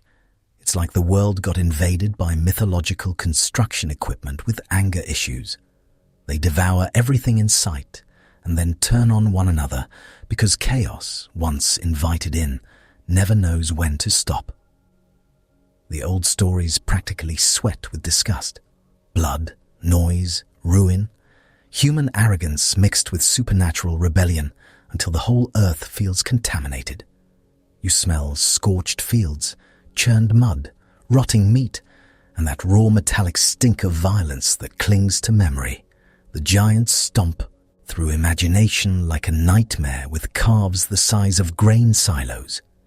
And Enoch gets sent to deal with it. Because apparently when rebellious angels want an appeal filed, they don't go directly to the Most High. They ask the human who got the guided tour. Amazing. Even celestial criminals want a middleman. They beg Enoch to intercede for them, which is a bit rich considering they are the reason the world now looks like a cursed livestock market after a tornado. Enoch goes. He carries their plea like a man carrying a basket full of snakes. No joy in it. No illusion that this will go well. He approaches the divine presence where everything is still burning with that unbearable holiness and receives the answer the Watchers absolutely do not want. Judgment. Final, heavy, inescapable judgment. You can feel the dread harden. No plea bargain. No probation. No, we all made mistakes. They are condemned, chained, bound in dark places until the great day when accounts are settled. Suddenly, the heavenly tour becomes prison inspection. And this prison is not your ordinary Judean lockup with bad straw and a guard eating onions outside the door. This is the abyss. The silence there is the worst part. Not peace, not rest, just the oppressive, throat-tightening absence of ordinary life. No birds, no marketplace racket, no children squabbling, no donkey sounding personally betrayed by existence. Just vast, dark, sulphurous air, and the sense that the universe has places built specifically for rebellion to sit in its own consequences. The smell would be catastrophic. Burnt stone, mineral bitterness, old smoke, and something acrid underneath that catches at the back of your throat. Chains scrape. The darkness feels inhabited. Enoch stands there as witness while the fallen ones wait in terror. It is one of those scenes that makes all your ordinary human sins feel embarrassingly small, and yet somehow more serious. And that is only one section of this book. Because Enoch is not content with one weird vision like a normal apocalypse. No, this scroll keeps going. You get to heavenly bodies mapped. You get cosmic calendars. You get parables of judgment. You get the Son of Man appearing in ways that later readers would absolutely keep turning over in their heads. You get visions of the righteous vindicated and the wicked brought low with all the subtlety of a thunderstorm through a pottery shop. The animals arrive too, because someone, somewhere, decided history might best be explained as a long symbolic zoo. Humans become sheep and bulls and beasts and birds. Nations crash into each other in fur and feathers. It is like waking from a fever dream and realizing the dream is trying to explain geopolitics with livestock. Strange? Absolutely. Memorable? Completely. You sit there while a reader recites it aloud. The room grows warmer, lamps flicker, faces lean close. A child at the back is half terrified and half thrilled, which is basically the correct response to Enoch. You hear gasps at the watchers, muttering at the wicked, a low hum of satisfaction when the proud finally get theirs. In a world full of brutal rulers and unanswered pain, this kind of cosmic bookkeeping hits hard. Because Enoch says the universe is not unsupervised. It may feel unsupervised. It may smell unsupervised, especially after armies march through and leave behind latrine trenches, broken bodies, and administrative paperwork. But Enoch insists there are books in heaven, watchers over the watchers, and a day coming when every swollen tyrant and every hidden cruelty gets dragged into the light. No wonder people read it. You can see why this scroll gets copied until the edges fray. It gives shape to that enormous pressure building in the silent years. The world looks filthy, violent, and badly managed. "Fine," says Enoch. "Let me show you the back rooms. Let me show you where the stars keep their appointments and where rebellious angels sit in chains. Let me assure you that history is ugly because the conflict is bigger than you thought, but judgment is bigger too. It's comfort by way of cosmic horror. Not exactly the sort of thing you embroider on a pillow. Still, it works, and it does not stay tucked in one corner. You hear phrases from it drifting through later Jewish thought, like smoke under a door. Fallen angels, final judgment, books opened, the righteous shining, the Son of Man, spirits and demons and cosmic rebellion. Even later, when people disagree about whether Enoch belongs on the nearest shelf to the sacred center, they cannot seem to stop borrowing his furniture. He has decorated the whole house. That is what makes this so funny. A book can end up outside some people's final table of contents and still leave muddy footprints all over the dining room. You can wrinkle your nose at Enoch's weirdness all you like. Plenty did. But everyone keeps using his vocabulary, breathing his atmosphere, glancing up at the heavens with his categories lodged in their brains. Then the weirdness gets organized. Jubilees.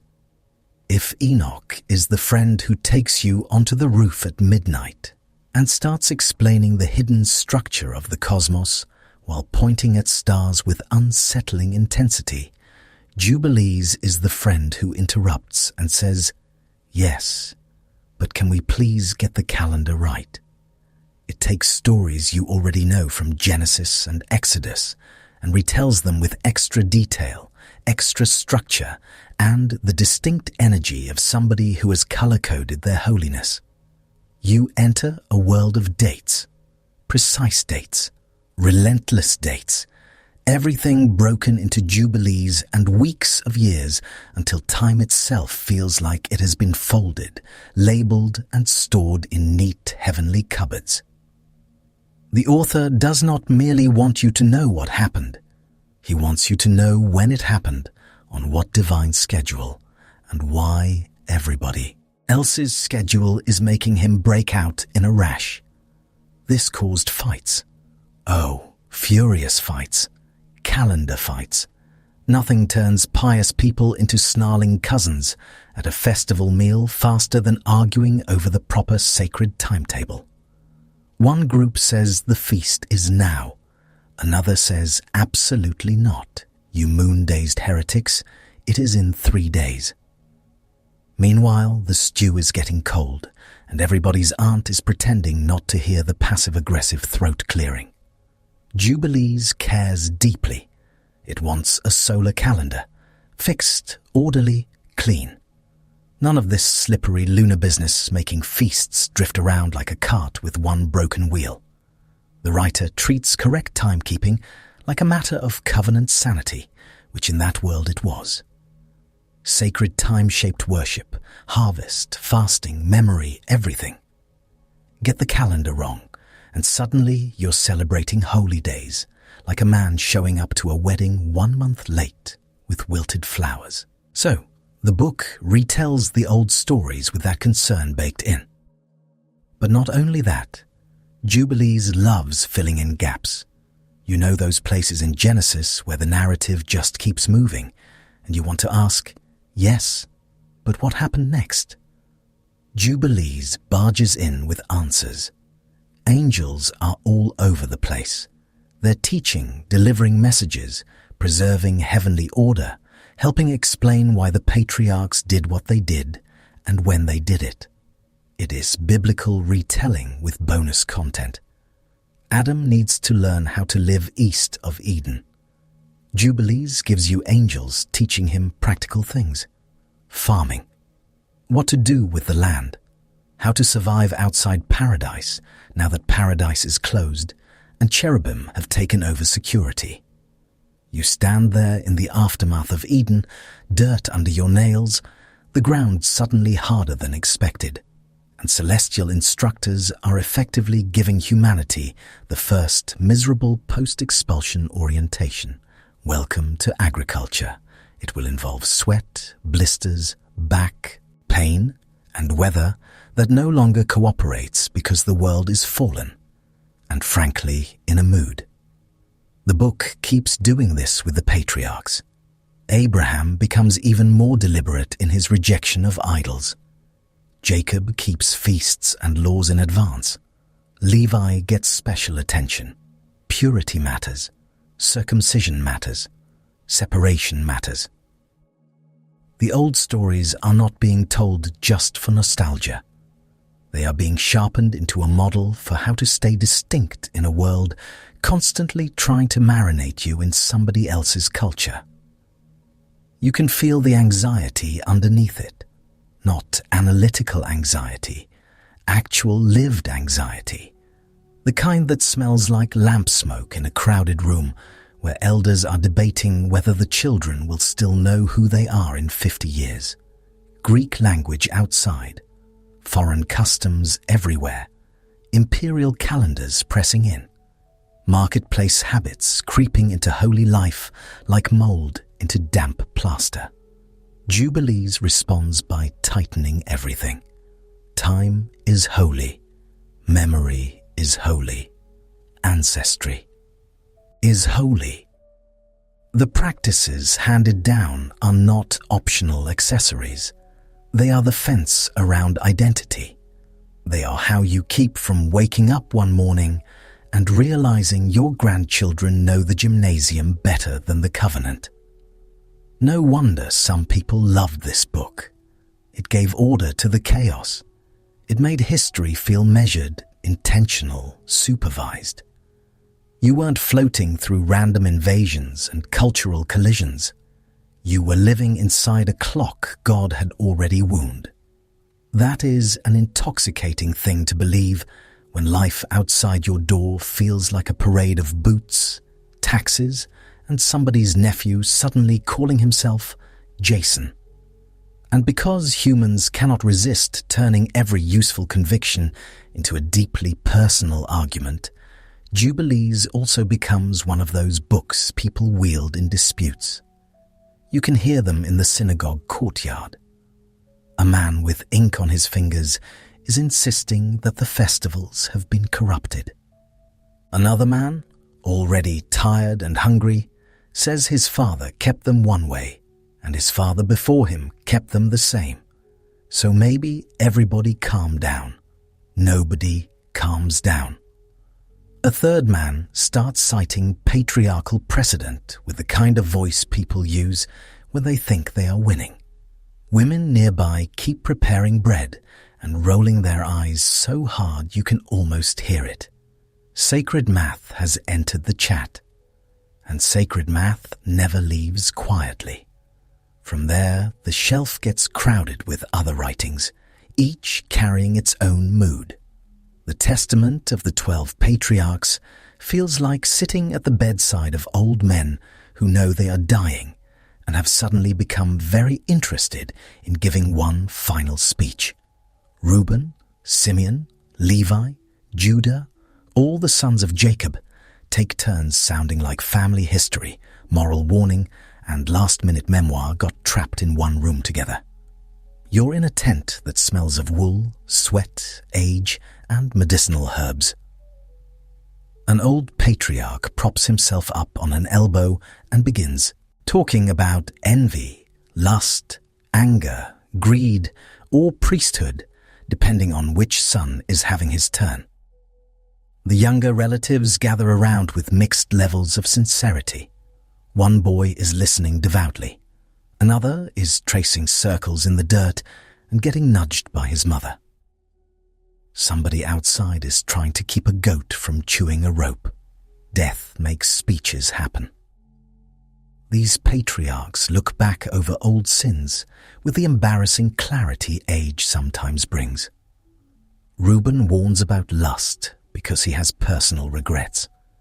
Simeon knows envy can rot a man from the inside because he remembers Joseph. Levi speaks with priestly gravity. Judah has thoughts about courage and kingship. The whole set feels like moral instruction packaged as family testimony. And family testimony always lands differently. A stranger can tell you not to be jealous. Fine. You nod politely. But a dying ancestor saying, "I let jealousy ferment and it poisoned everything," that hits in the ribs. It smells like realism.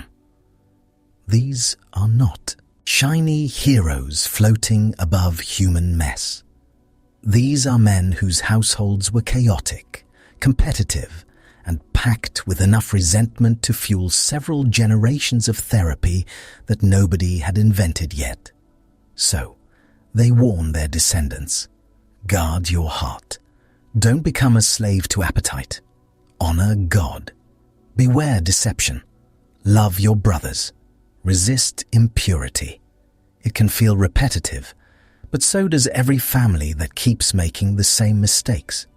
The Testaments know exactly how human beings work. We need things said more than once, preferably by someone whose bad decisions already wrecked a few holidays. Then you move into the Psalms of Solomon, and now the room changes again. Less bedside, more national grief with a choir. Jerusalem has been bruised by foreign power and internal corruption, and these psalms sing like people trying to clean soot out of their lungs after a fire. You hear repentance, longing, outrage, hope. The city itself feels tense, crowded, raw. Roman shadows are beginning to lengthen. You can smell trampled streets, sacrificial smoke, crowded courtyards, spilled wine, and the bitter tang of politics in the air. People are angry at invaders, angry at corrupt leaders, angry at sinners, angry at everything except maybe their own contribution. Though some of the psalms get there eventually. The poetry aches for righteousness and for a proper king from David's line who will clean house. That longing matters. By the time you get close to the 1st century, people have been chewing on these hopes for a while. Not vague wishes either. Sharp hopes, messianic hopes, the kind that grow in occupied soil, the kind that develop when foreign soldiers keep clanking through your streets and local elites keep cooperating just enough to stay comfortable. The Psalms of Solomon sound like that pressure. Not polished court music, more like worship after a raid. They ask for justice with dirt still on their hems. They imagine the arrogant scattered and the faithful gathered. They want the city purified, the wicked removed, the covenant honored, and a son of David raised up who won't behave like every other disappointing ruler with a throne and a digestion problem. You stand in the crowd and hear people murmur along. Some close their eyes, some lift their hands, some just stare at the pavement, jaw tight. The words move through them because everybody knows what it is to be ruled badly. Everybody knows what it is to want God to intervene not in a symbolic someday way, but in a please do something about these people way. And still, the shelf is not done. You catch a fragment of the Assumption of Moses. Mostly fragment, really. Torn edges, missing sections, the literary equivalent of finding half a conversation still buzzing in the wall. But what survives hums with that same late apocalyptic electricity. Moses is near death, passing things on to Joshua, speaking of what will come, warning of corruption, suffering, judgment, deliverance. The old leader stands on the edge of departure while history rolls out ahead, like a rough road full of potholes and invaders. You can feel the sadness in it. Moses looking ahead and knowing his people will lurch through faithfulness and failure again and again. Joshua listening with the kind of face people make when responsibility is landing on them in real time. Dust in the air, cloaks smelling of travel, a horizon still promising land, and trouble in equal measure. Some later readers connect this lost work with a strange memory about Michael disputing over Moses' body, which is exactly the sort of sentence these years keep producing. You think the shelf has settled down, and then somebody says, yes, but did the archangel fight the devil over a corpse? At this point, you barely blink. The silent years have trained you well. Everything is potentially cosmic now. Even funerals have heavenly litigation. That is how the whole atmosphere changes around you. They thicken it. You no longer inhabit a world of merely visible events. Behind rulers stand powers. Behind temptations stand spirits. Behind history stand books in heaven, judgments prepared, angels moving, calendars contested, messianic hopes ripening, and ancient ancestors apparently still capable of giving speeches from the brink of death. The air itself feels crowded and charged. You can understand why communities copied these works in secretive little circles, passed them hand to hand, argued over them in courtyards, and memorized pieces of them for comfort. They made sense of a world that had become too large and too violent for simple explanations. If your nation has been conquered, reconquered, squeezed, taxed, Hellenized, insulted, desecrated, and generally treated like somebody's strategic doormat, ordinary prose may not feel sufficient. Sometimes you need a chained angel. Sometimes you need a heavenly calendar and a giant and an old patriarch saying, "Stop ruining your life." Sometimes you need songs longing for a righteous king. Sometimes you need Moses speaking into the dark. Ordinary genres can't always hold extraordinary pressure, so the literature goes underground, not always literally buried in caves, though some of it eventually will be. More often, it moves beneath the surface of official reading, loved, copied, discussed, not always granted the front row seat, but never really absent either. This is the apocalyptic underground, the side table books, the intensely discussed scrolls, the ones certain elders keep cautioning about while younger readers absolutely inhale them anyway, because they are wild and because they answer things. You sit in a small room, lit by 2 lamps and a moonbeam leaking through a crack. Outside, the empire snores. Inside, a reader is murmuring about heavenly thrones and final judgment. The listeners lean in, so close their shadows overlap on the wall. Somebody keeps glancing at the door. Somebody else wipes sweat from his upper lip and whispers the next line before the reader gets there because he knows it by heart. This is not boredom literature. Nobody drifts through Enoch the way they drift through tax records. Nobody picks up Jubilees for a light afternoon by the cistern unless they are unusually committed to sacred scheduling. These books crackle. They make people argue, imagine, speculate, and hope. They turn private dread into cosmic story. And that shaping matters. By the time the world of the New Testament begins to stir, people have spent generations breathing this air. They have categories ready.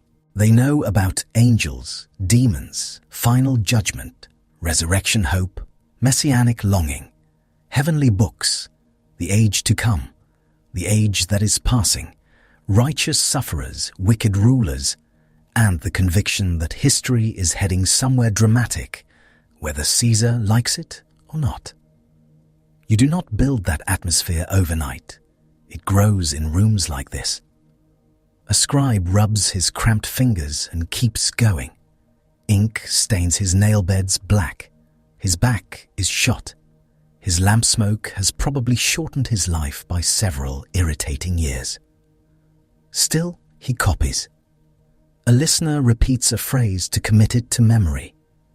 A child asks a question and gets hushed, then quietly answered. A community keeps feeding itself with scrolls because heaven has been silent and they are not dead yet. That is the underground pulse of these centuries.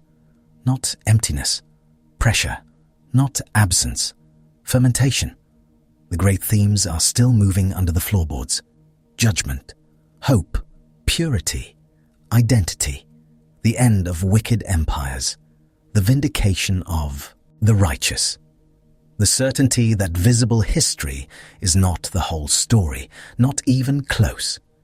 You can almost feel the room preparing for somebody, not by name yet, just by longing, by categories, by expectation. A people who have read Enoch know how to think in cosmic terms. A people who have argued over Jubilees know sacred time matters. A people who have sung the Psalms of Solomon know what it means to ache for a son of David. A people who have heard the patriarchs' testaments know sin runs in families and must be fought close to home. A people who have lived on this literary diet are not waiting vaguely. They are waiting specifically for judgment, for cleansing, for deliverance, for a kingdom, for the proud brought down, for the faithful raised up, for God to do in public what so many scrolls have promised in vision, warning, and song. And now the shelf creaks under the weight of all that expectation. The lamps burn lower, wax thickens. A mouse rustles somewhere near a basket of scraps and earns itself a thrown sandal. The readers smile, argue, copy, and keep going. Some of these scrolls will fade at the edges of tradition. Some will remain central in a few communities. Some will leave fingerprints everywhere and still not make everybody's final list. But they have done their work. They have trained imaginations. They have stocked the mind with angels and ages, judgment and mercy, Messiah and kingdom, wilderness voices and coming fire. They have taught ordinary people to look at empire and think, you are not as permanent as you smell. They have taught sufferers to think, heaven has records. They have taught the faithful to think, history is ugly, but it is not loose. Outside, another empire is already clearing its throat. Rome is coming, if it has not arrived already, with its roads, taxes, soldiers, standards, censuses, and exhausting talent for making every province feel both organized and humiliated. The world is about to get even more crowded.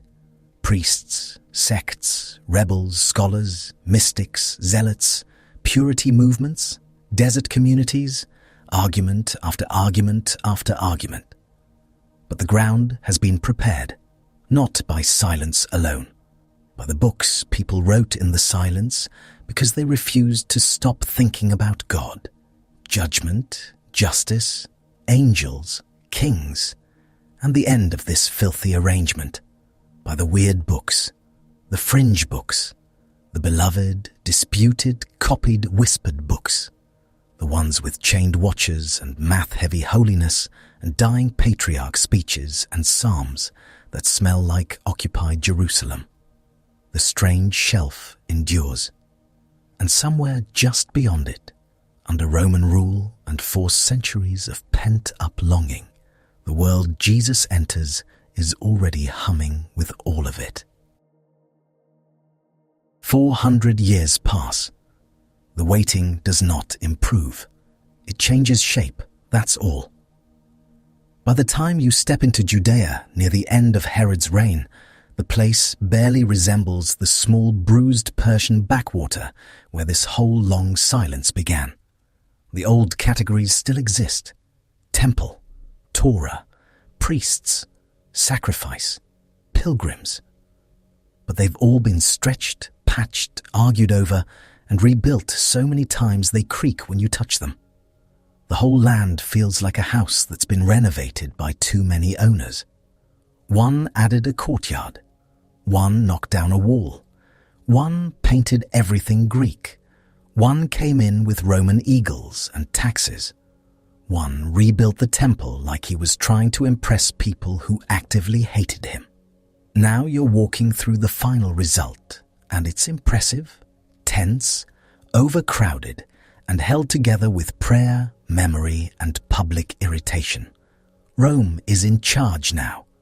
You know that before you see a soldier. You feel it in the roads, in the milestones, in the coin, stamped with somebody else's face. In the little habits of fear that enter conversation whenever politics gets too close to the bone. In the tax booth where a board official sits under shade cloth, scratching figures onto a wax tablet while flies crawl across his lunch. The empire smells organized, not clean. Don't get excited, just organized. There's still donkey dung baking in the sun, still fish scales drying in alleys, still sweat, garlic, old wool, wood smoke, and whatever horror is fermenting in the public drain. But now all that familiar human stink exists under a layer of Roman control.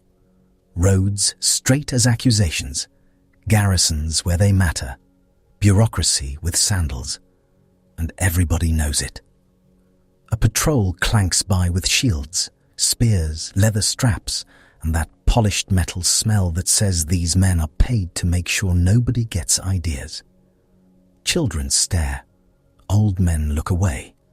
A merchant keeps talking while watching them from the corner of his eye. A woman gathers her little boy closer by the shoulder and does not comment, because saying less is often a survival skill. But Roman boots are only one part of the noise now, because 400 years of silence did not leave the Jewish world empty. It left it crowded, crowded with groups, crowded with arguments, crowded with people who all agree Israel belongs to God, and almost immediately begin shouting about what that should look like in practice.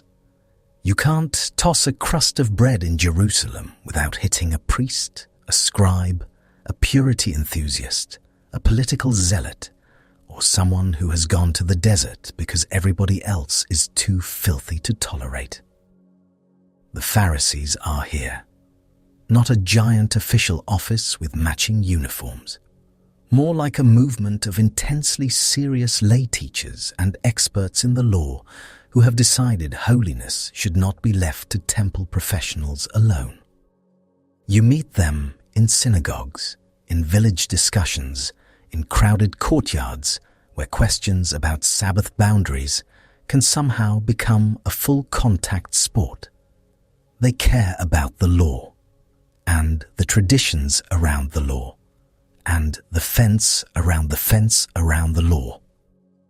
They are trying to make obedience portable so holiness can survive in kitchens, streets, farms, and dinner tables, not just at the altar.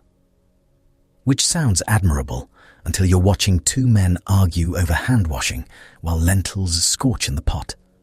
Still, you understand why they exist. The temple can be corrupted. Kings can be awful. Priests can get political. Empires can stomp through your city with all the delicacy of a drunken ox. So what do? You carry faith into ordinary life. You build habits. You memorize. You discuss.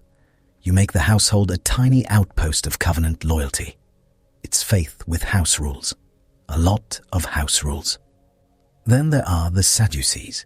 These are the priestly elites, the temple people, the old families with status, influence, and robes that probably cost more than your entire roof. They move through the temple courts like they belong there, because, in every visible sense, they do. Controlled voices, educated accents, good linen, the sort of men who manage worship and politics with the same careful hands. They are not popular with everyone. That may be putting it gently. You watch them pass and can practically hear the muttering behind them. Too cozy with power, some say. Too comfortable. Too willing to work with Rome as long as the offerings keep flowing and the system stays upright. They don't go in for every wild new hope floating through the air either. Resurrection. Angels in the way the apocalyptic crowd talks about them? That is not really their preferred decor. They want order, temple order, sacrificial order, public religious order. The machine must keep running. Lambs in, blood out, incense up, festivals observed, priestly hierarchy intact. If the Pharisees are turning every dinner table into a tiny holiness seminar, the Sadducees are making sure the official center still looks official. Then you hear about the Essenes. You probably don't see many of them at first. That's because a fair number have decided the main religious establishment is spiritually compromised and smells wrong in every possible sense. So they've stepped away, sometimes into separate communities, sometimes into desert life, sometimes into tightly regulated groups where meals are sacred, purity is serious, and community rules are enforced with the kind of intensity usually reserved for submarine crews. You visit one out near the wilderness.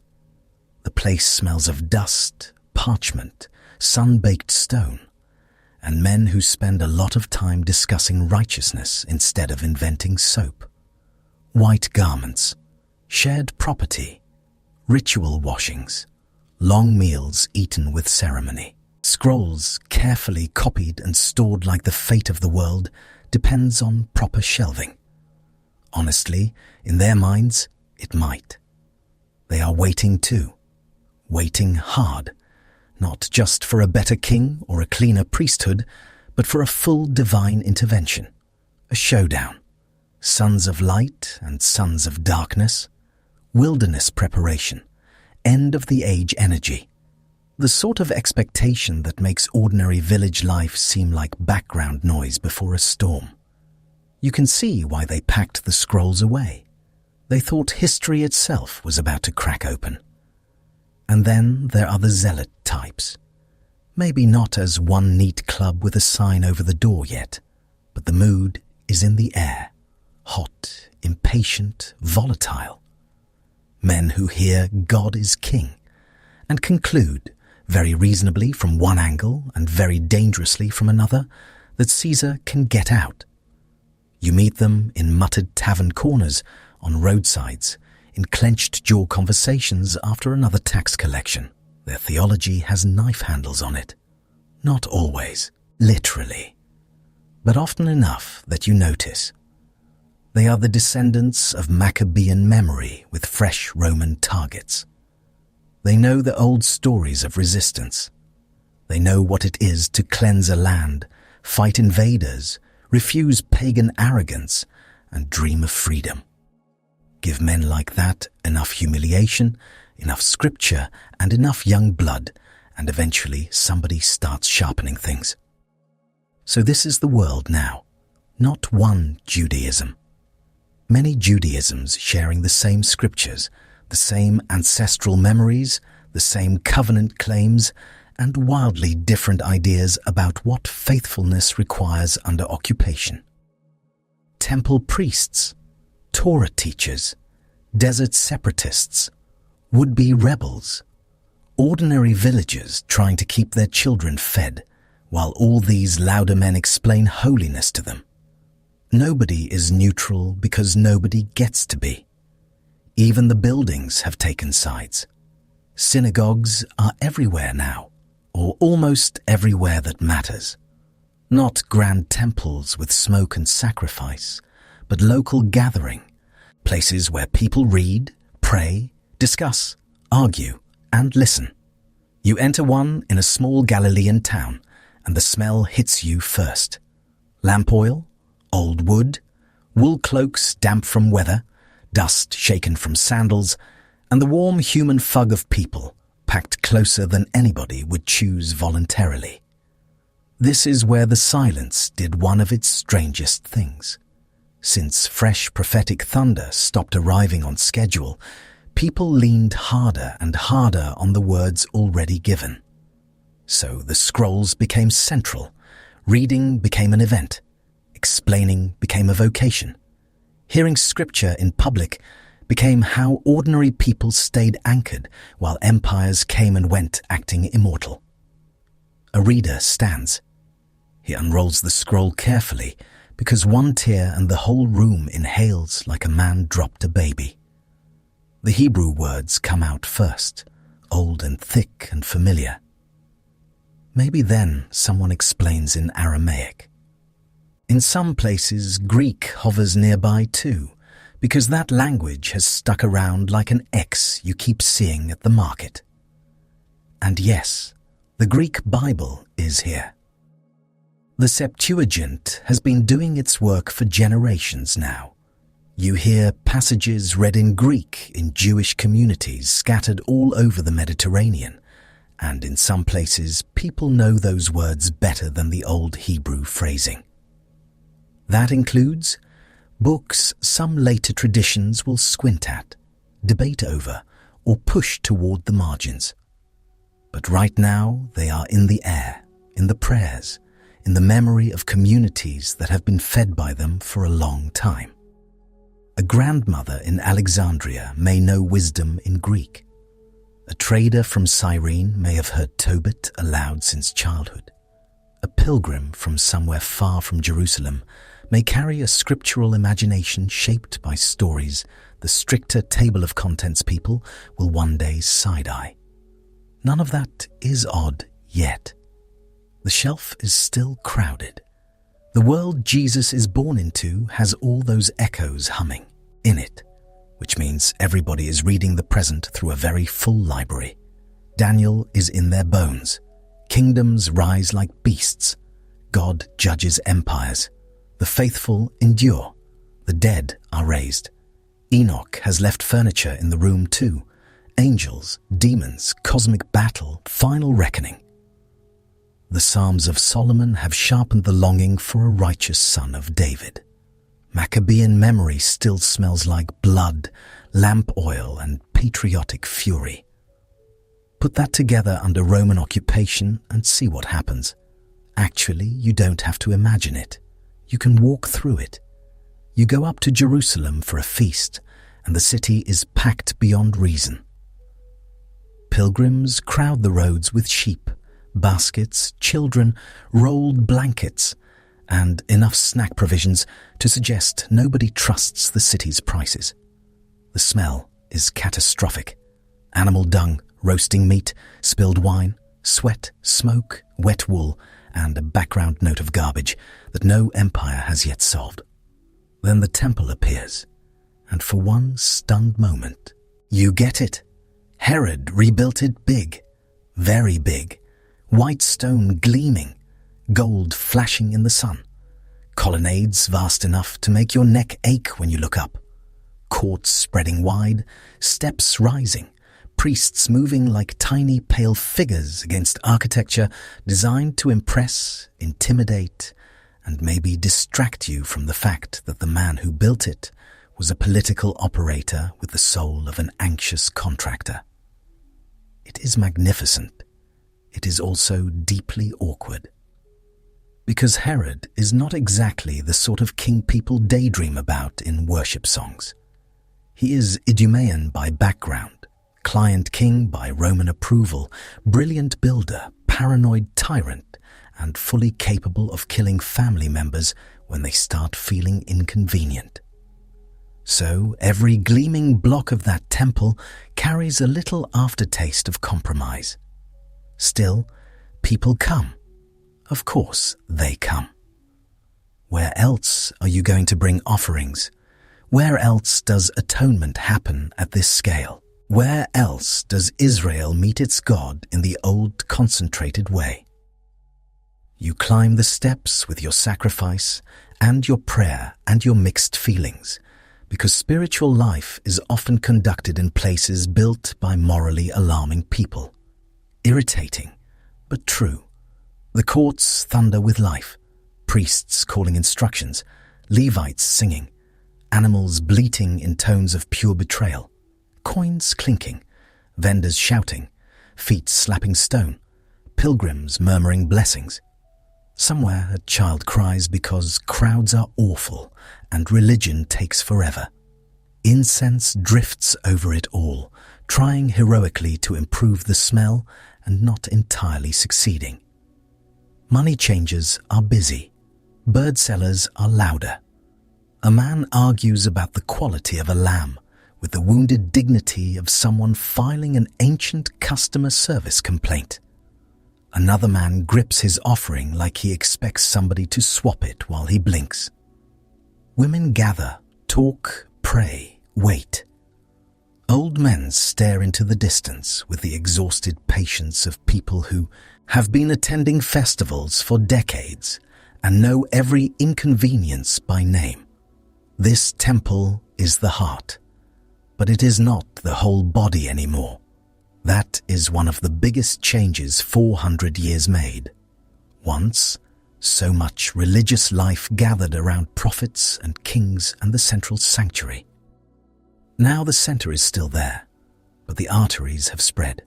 Synagogues, local teachers, scriptural discussion, sects, schools, traditions, debates, communities far from Jerusalem staying recognizably Jewish because the faith learned how to live in dispersion. The silence forced portability. That's why when you walk through Galilee or Judea or the Jewish quarters of cities scattered abroad, you find people who know the stories, know the prayers, know the law, know the promises, and know they are waiting. Not all in the same way, not all with the same timetable, but waiting all the same. Which brings you south, to Bethlehem. Not the Christmas card Bethlehem with silent snow and tasteful lantern, light. There is no snow. There is dust, mud, tired animals, cold night air, dung, cooking smoke, and travelers in various stages of annoyance. It is a small Judean town suddenly forced to handle more traffic than it wants because imperial paperwork has reached one of its periodic bursts of public cruelty. The census has everybody irritated. Naturally. Nothing says festive season like being told by a distant empire to register yourself for tax purposes. You trudge roads with relatives you did not choose, toward ancestral towns now overcrowded with similarly irritated descendants, all because somewhere a Roman official wants cleaner numbers on a document. The whole thing has the warm, humane energy of waiting at the government office with a goat. Bethlehem groans under the strain. You come in with the others, and there is no space anywhere comfortable. Courtyards jammed, guest rooms full, animals tied too close together, water buckets in short supply, bread ovens running non-stop, women trying to prepare food while dodging strangers, men pretending not to be stressed and failing in visible ways, children asleep in impossible positions. The smell is a full-body event. Donkey breath, sheep wool wet from the road, old straw, urine, manure, lentil stew, smoke from olive wood fires, human bodies that have walked too far and washed too little.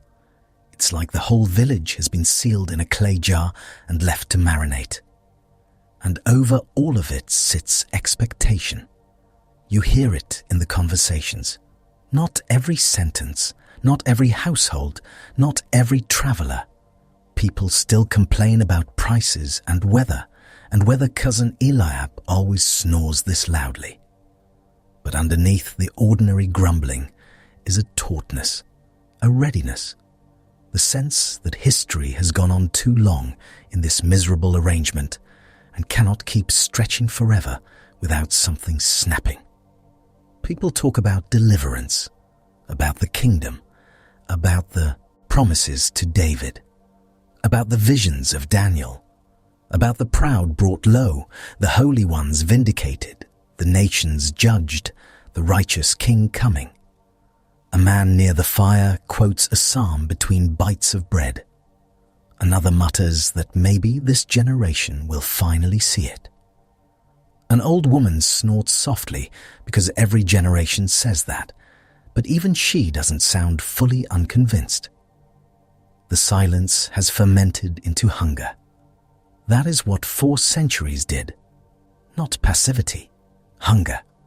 People have been reading the promises over and over until the pages might as well be worn through. They have lived under Persians, Greeks, Seleucids, Hasmoneans, Romans. They have seen desecration, cleansing, compromise, corruption, resistance, sectarian fights, priestly scandals, pious dreams, and enough political disappointment to fill a cistern. So by now the longing is not abstract. It is muscular. It walks around in bodies. In a Pharisee teaching children to bless God over bread. In a Nisan washing before meals and waiting for the end.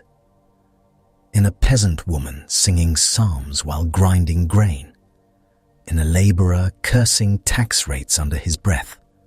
In a young hothead muttering that God did not make Israel for tribute. In an old priest still offering incense after years of watching Rome's swagger.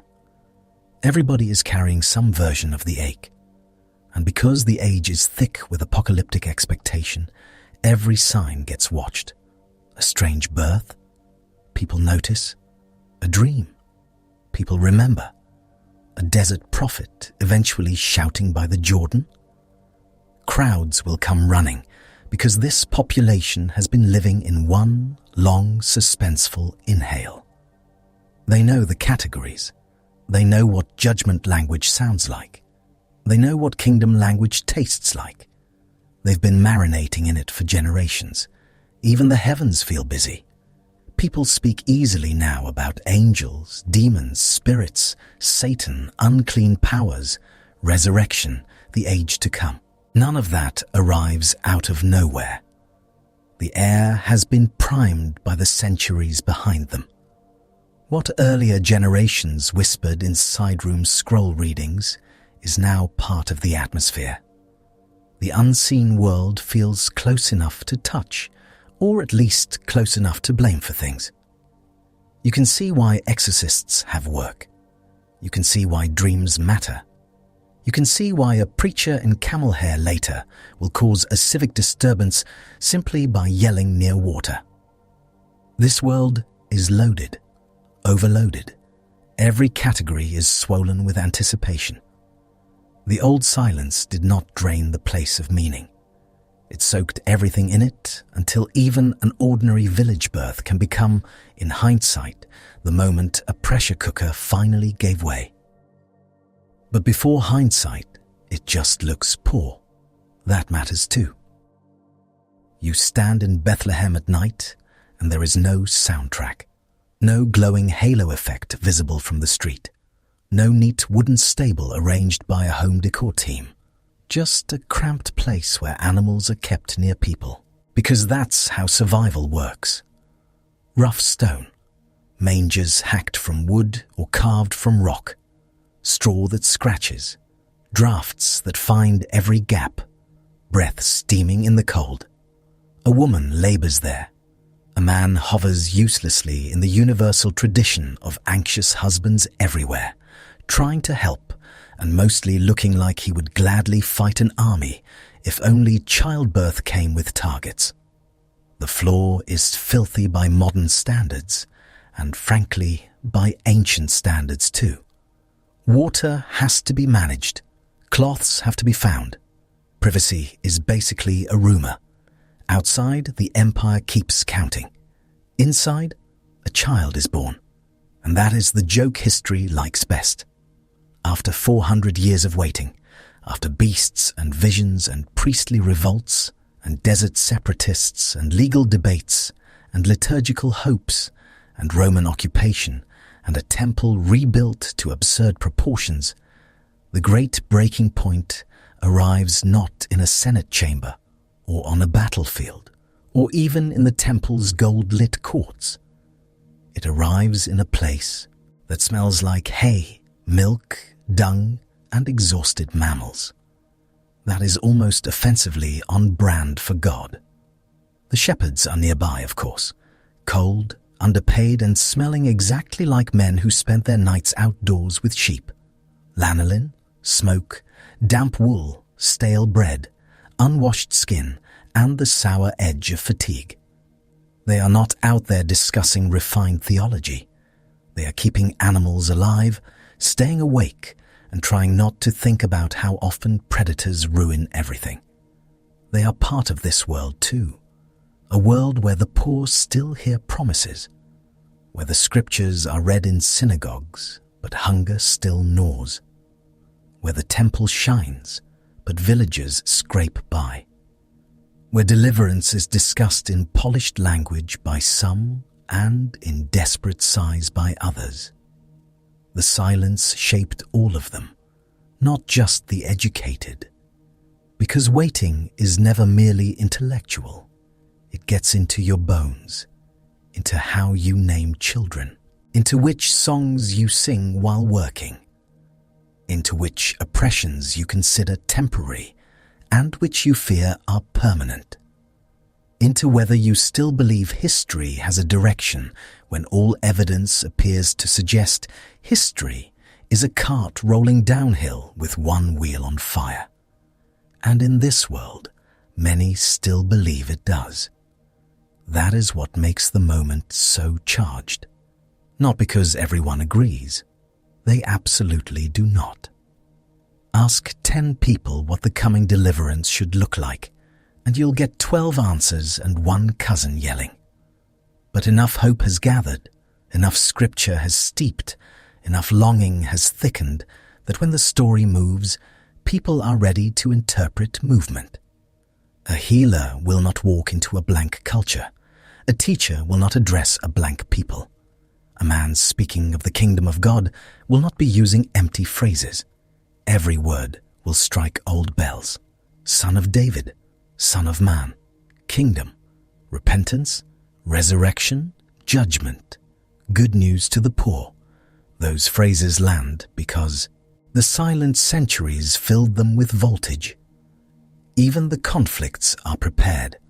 Put someone speaking with authority into this world and watch what happens. Pharisees will care about law and purity. Sadducees will care about temple order and political stability. Zealot-minded hearers will want Rome dealt with yesterday. Apocalyptic groups will scan for cosmic signs. Ordinary crowds will want bread, healing, relief, and hope that doesn't vanish by Tuesday. No wonder everything catches fire so fast. The room has been full of gas for centuries.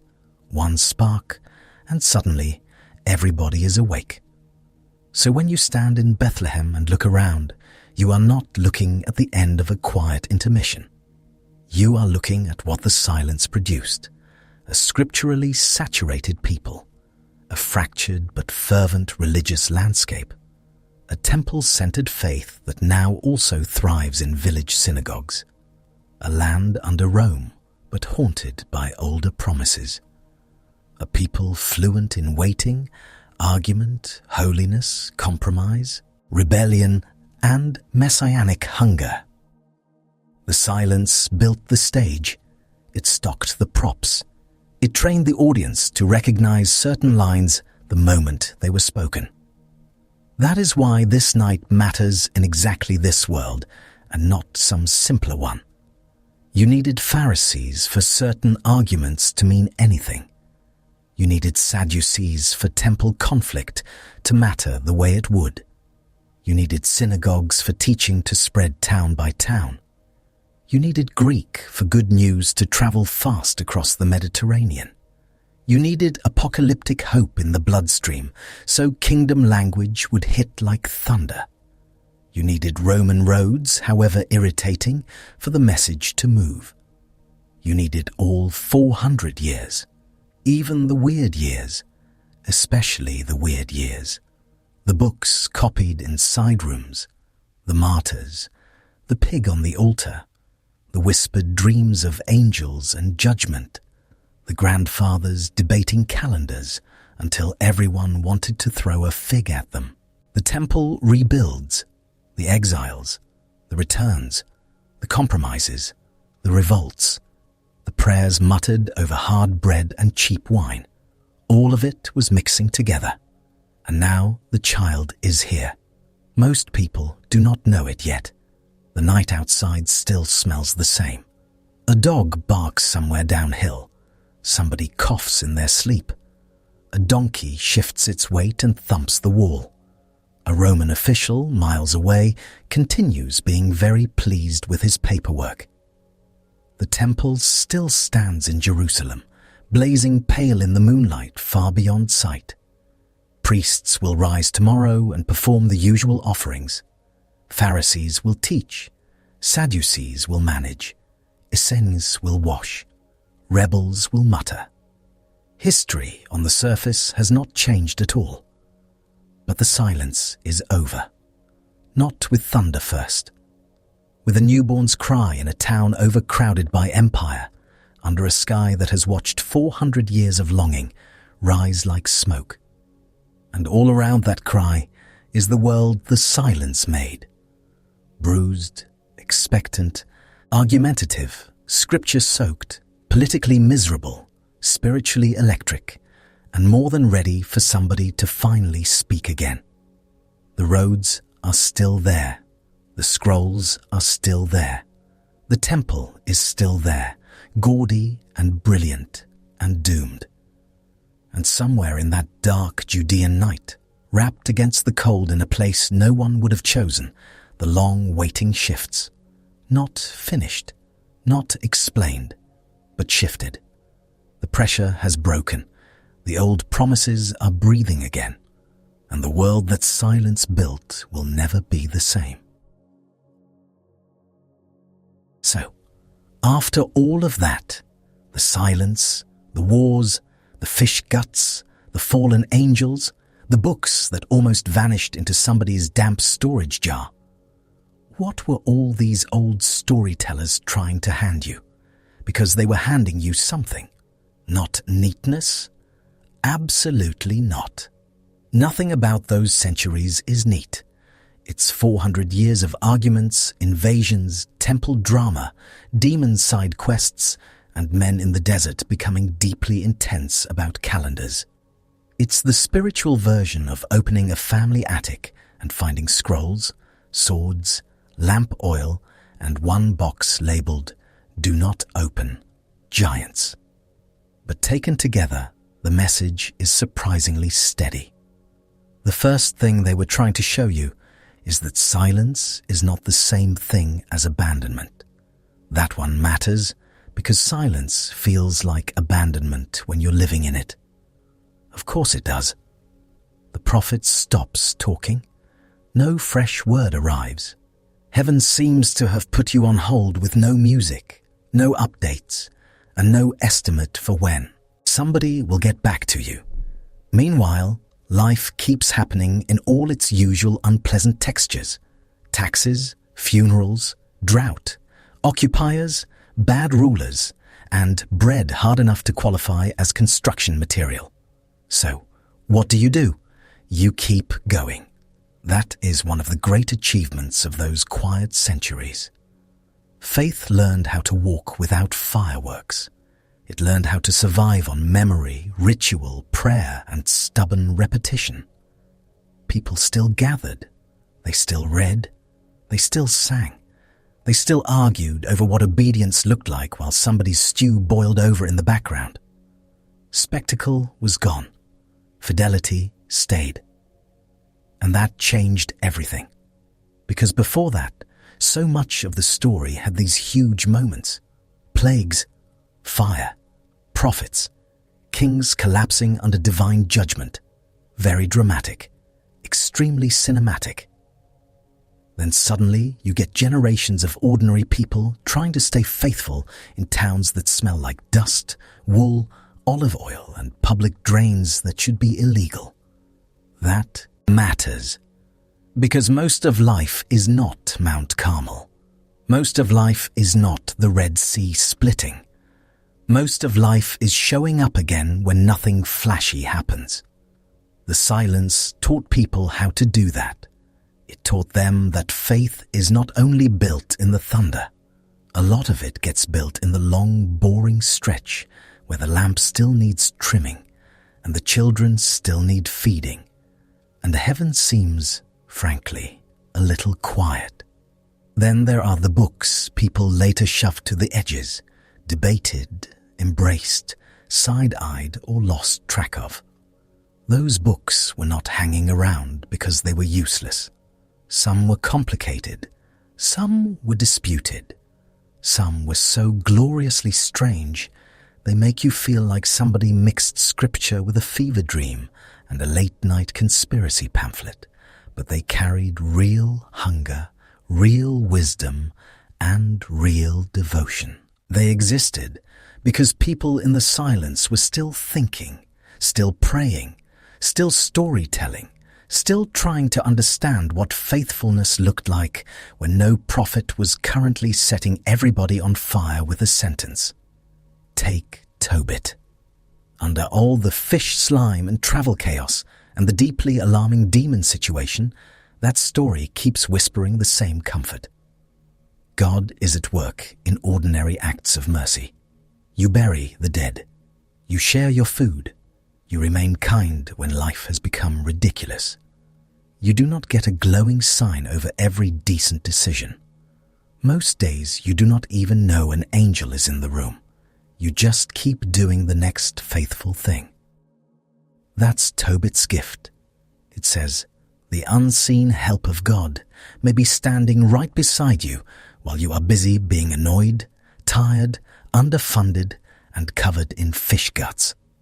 Then Judith walks in and absolutely refuses to wait for permission. And what a relief she is. Everybody else is panicking, negotiating, collapsing, or making speeches that smell faintly of surrender. Judith washes up, dresses with purpose, walks into danger, and handles business. dramatically, with a sword. She carries the lesson that courage is not always loud in advance.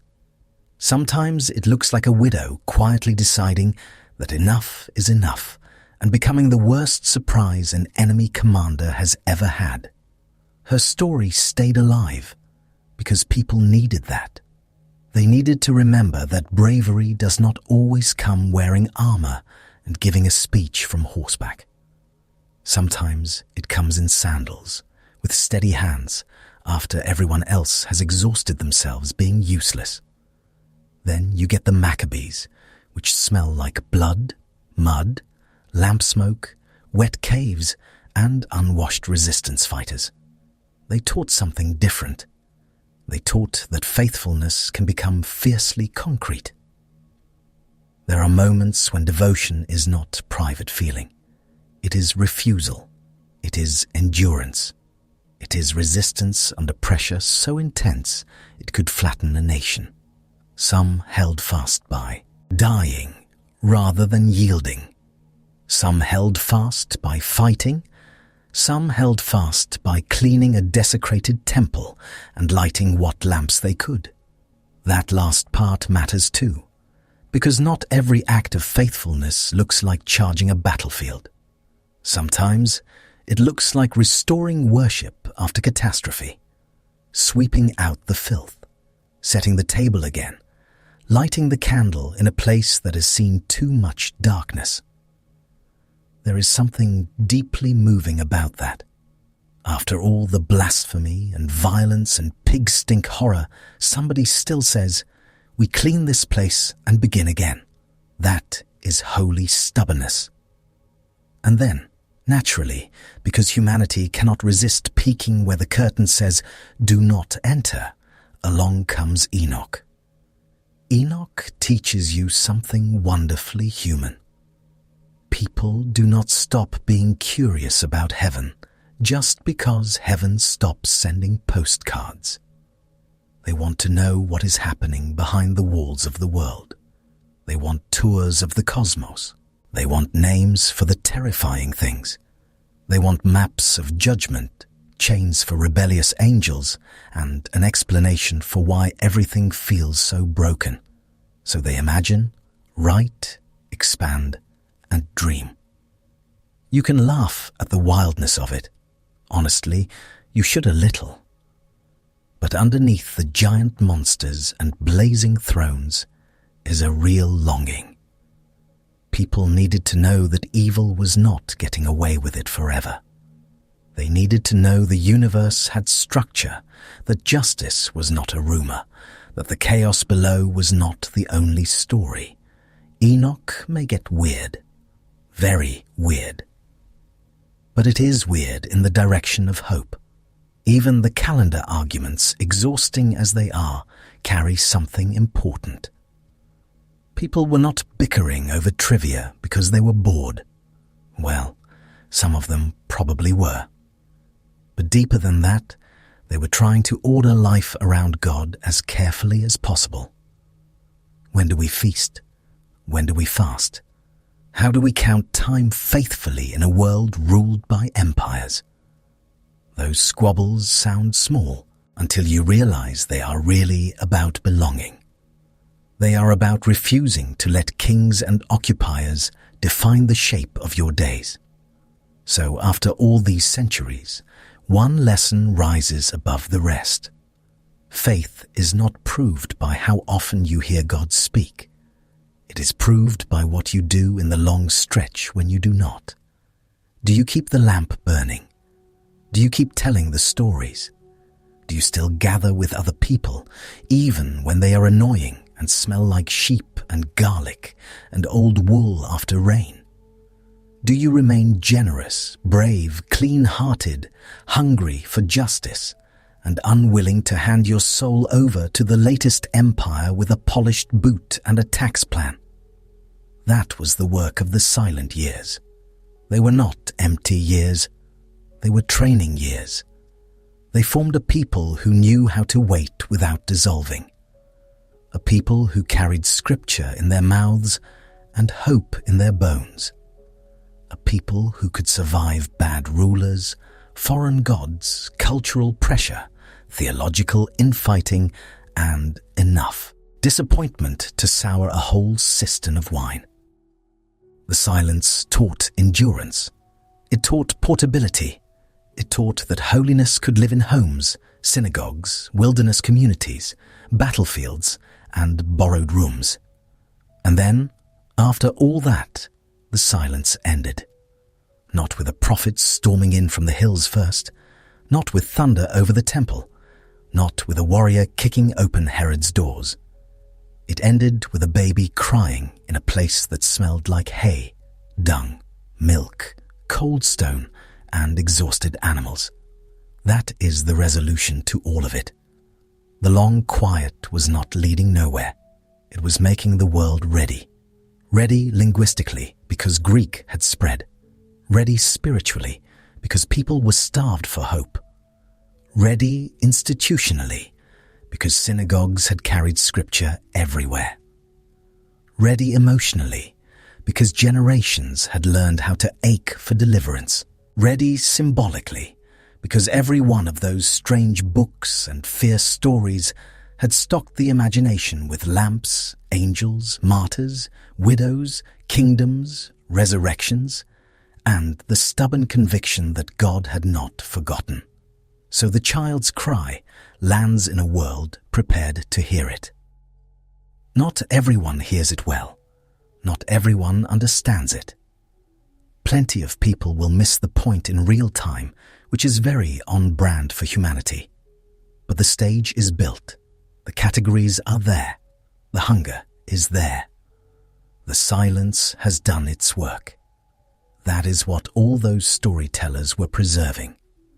That God can be active in hiddenness. That courage can arrive from the margins. That ordinary faithfulness matters more than spiritual spectacle. That even the strange books, the disputed books, the almost lost books were part of a people refusing to let the dark have the last word. And in the end, the dark did not get the last word. A cry did. Small at first, poor, easy to overlook, rising into cold night air, above a little town full of irritation, animals, empire, and waiting. But it was enough. After 400 years, it was enough. The silence had held. Then it broke, and all those years of copying, arguing, resisting, hoping, washing, lighting, reading, burying, blessing, and waiting were not wasted at all. They were the long road to that sound, and once it came, nothing stayed silent in quite the same way again. And now the silence thins. Somewhere out in the dark, beyond the houses, beyond the fields, beyond one more tax-paying village, trying not to get crushed by history, there is a sound, small, thin, new, a baby crying in cold night air. After 400 years, it is everything. You are back in Judea now, standing under a sky so clear it looks scrubbed. The night smells like wood smoke, animal dung, wool, and damp earth cooling after the day's heat. Somewhere nearby, a donkey gives a short, offended snort, as if personally insulted by the entire census situation. Fair. A lamp burns low in a cramped room. Another flickers in a stable corner, or a cave, or some borrowed place where people end up when there is no proper space left. The hay is scratchy. The stone is cold. Everything smells faintly of livestock, and the kind of exhaustion that makes your bones feel older than they are. And still that cry rises. Not a king's trumpet, not a prophet shouting fire at a nation that fully deserves it. Not thunder cracking over the temple with everybody diving for cover. Just an infant, red-faced and furious to be breathing this air, which, honestly, is relatable. The world he has entered is still full of Romans, still full of bad rulers, still full of people who argue in crowded rooms over scripture while somebody's dinner burns. But the sound is there. That is enough. You can almost feel the old centuries listening. Malachi's last echo. The scribes bent over their scrolls with aching wrists. The grandmothers who kept the prayers going. The villagers who gathered in little rooms to hear old words read again because old words were all they had. The cave fighters with lamp smoke in their lungs. The dreamers with angels and monsters in their heads. The widows, the martyrs, the teachers, the copyists trying to keep ink off their sleeves and hope inside their rib cages. All of it leaning toward this noise. The crying goes on, then softens, then starts again. A rough blanket is adjusted. Someone whispers. Someone laughs once, quietly, in disbelief. The animals shift in the straw with the slow, heavy movements of creatures who have seen far too much human nonsense and wish to be excluded from it. They will not be excluded from it. Nobody in that place knows all the roads ahead. Not yet. They do not see sermons, healings, crowds, crosses, empty tombs. They do not see empires taking notes. They do not see painters, monks, kings, skeptics, pilgrims, rebels, choirs, and insomniacs. They just hear a newborn making his very first complaint about being alive. It carries farther than they know, and the books remain. That is one of the quiet wonders of it. The scrolls do not vanish because the baby has arrived. The old words stay. The temple songs stay. The stories of Tobit and Judith keep traveling hand to hand. Sirach keeps sounding like somebody's wise, slightly exhausting grandfather in the corner. Maccabees still smells like blood and oil and holy refusal.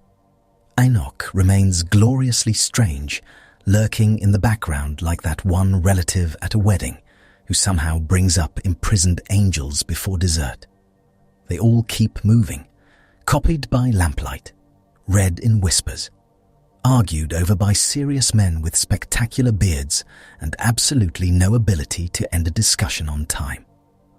Treasured in monasteries, hidden in jars, translated into new tongues, lost in one place and found in another. Some are welcomed to the table. Some stand near the doorway, controversial and a little scruffy. But they endure. That is the thing. They endure. And you can follow them, century after century, through cramped rooms and candle smoke and cold fingers. A scribe in Alexandria trimming a reed pen. A monk in Ethiopia turning pages. A priest in a stone chapel chanting words older than the building. A family listening. A child asking a question at the worst possible moment. A tired person much later, in another age entirely, lying in the dark while these same ancient voices rustle back to life. Still here, still refusing to disappear. That is what silence could not kill. Not the hope, not the hunger, not the habit of gathering in dim light to hear old promises one more time. The empires pass through like weather. Persia goes, Greece goes, Rome goes. Their boots wear down, their banners rot, their monuments crack. But the words keep being copied by people with cramped hands and stubborn hearts. The child's cry fades into the ordinary sounds of night. Animal breath, a mother's voice, wind pressing gently at the edge of the doorway. Somewhere farther off, another lamp burns in another house, and somebody unrolls a scroll. The world is still hard. The floors are still dirty. The bread tomorrow will still be dense enough to stun a medium-sized goat. But the silence has been broken now, and broken things do not always go back together the same way. So the night holds, the books remain.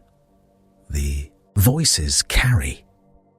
And somewhere, in one form or another, the story is still being read by lamplight, still murmured over in the dark, still passed from tired hands to waiting ones. And it endures, long after the empires that once seemed permanent have crumbled into dust and memory.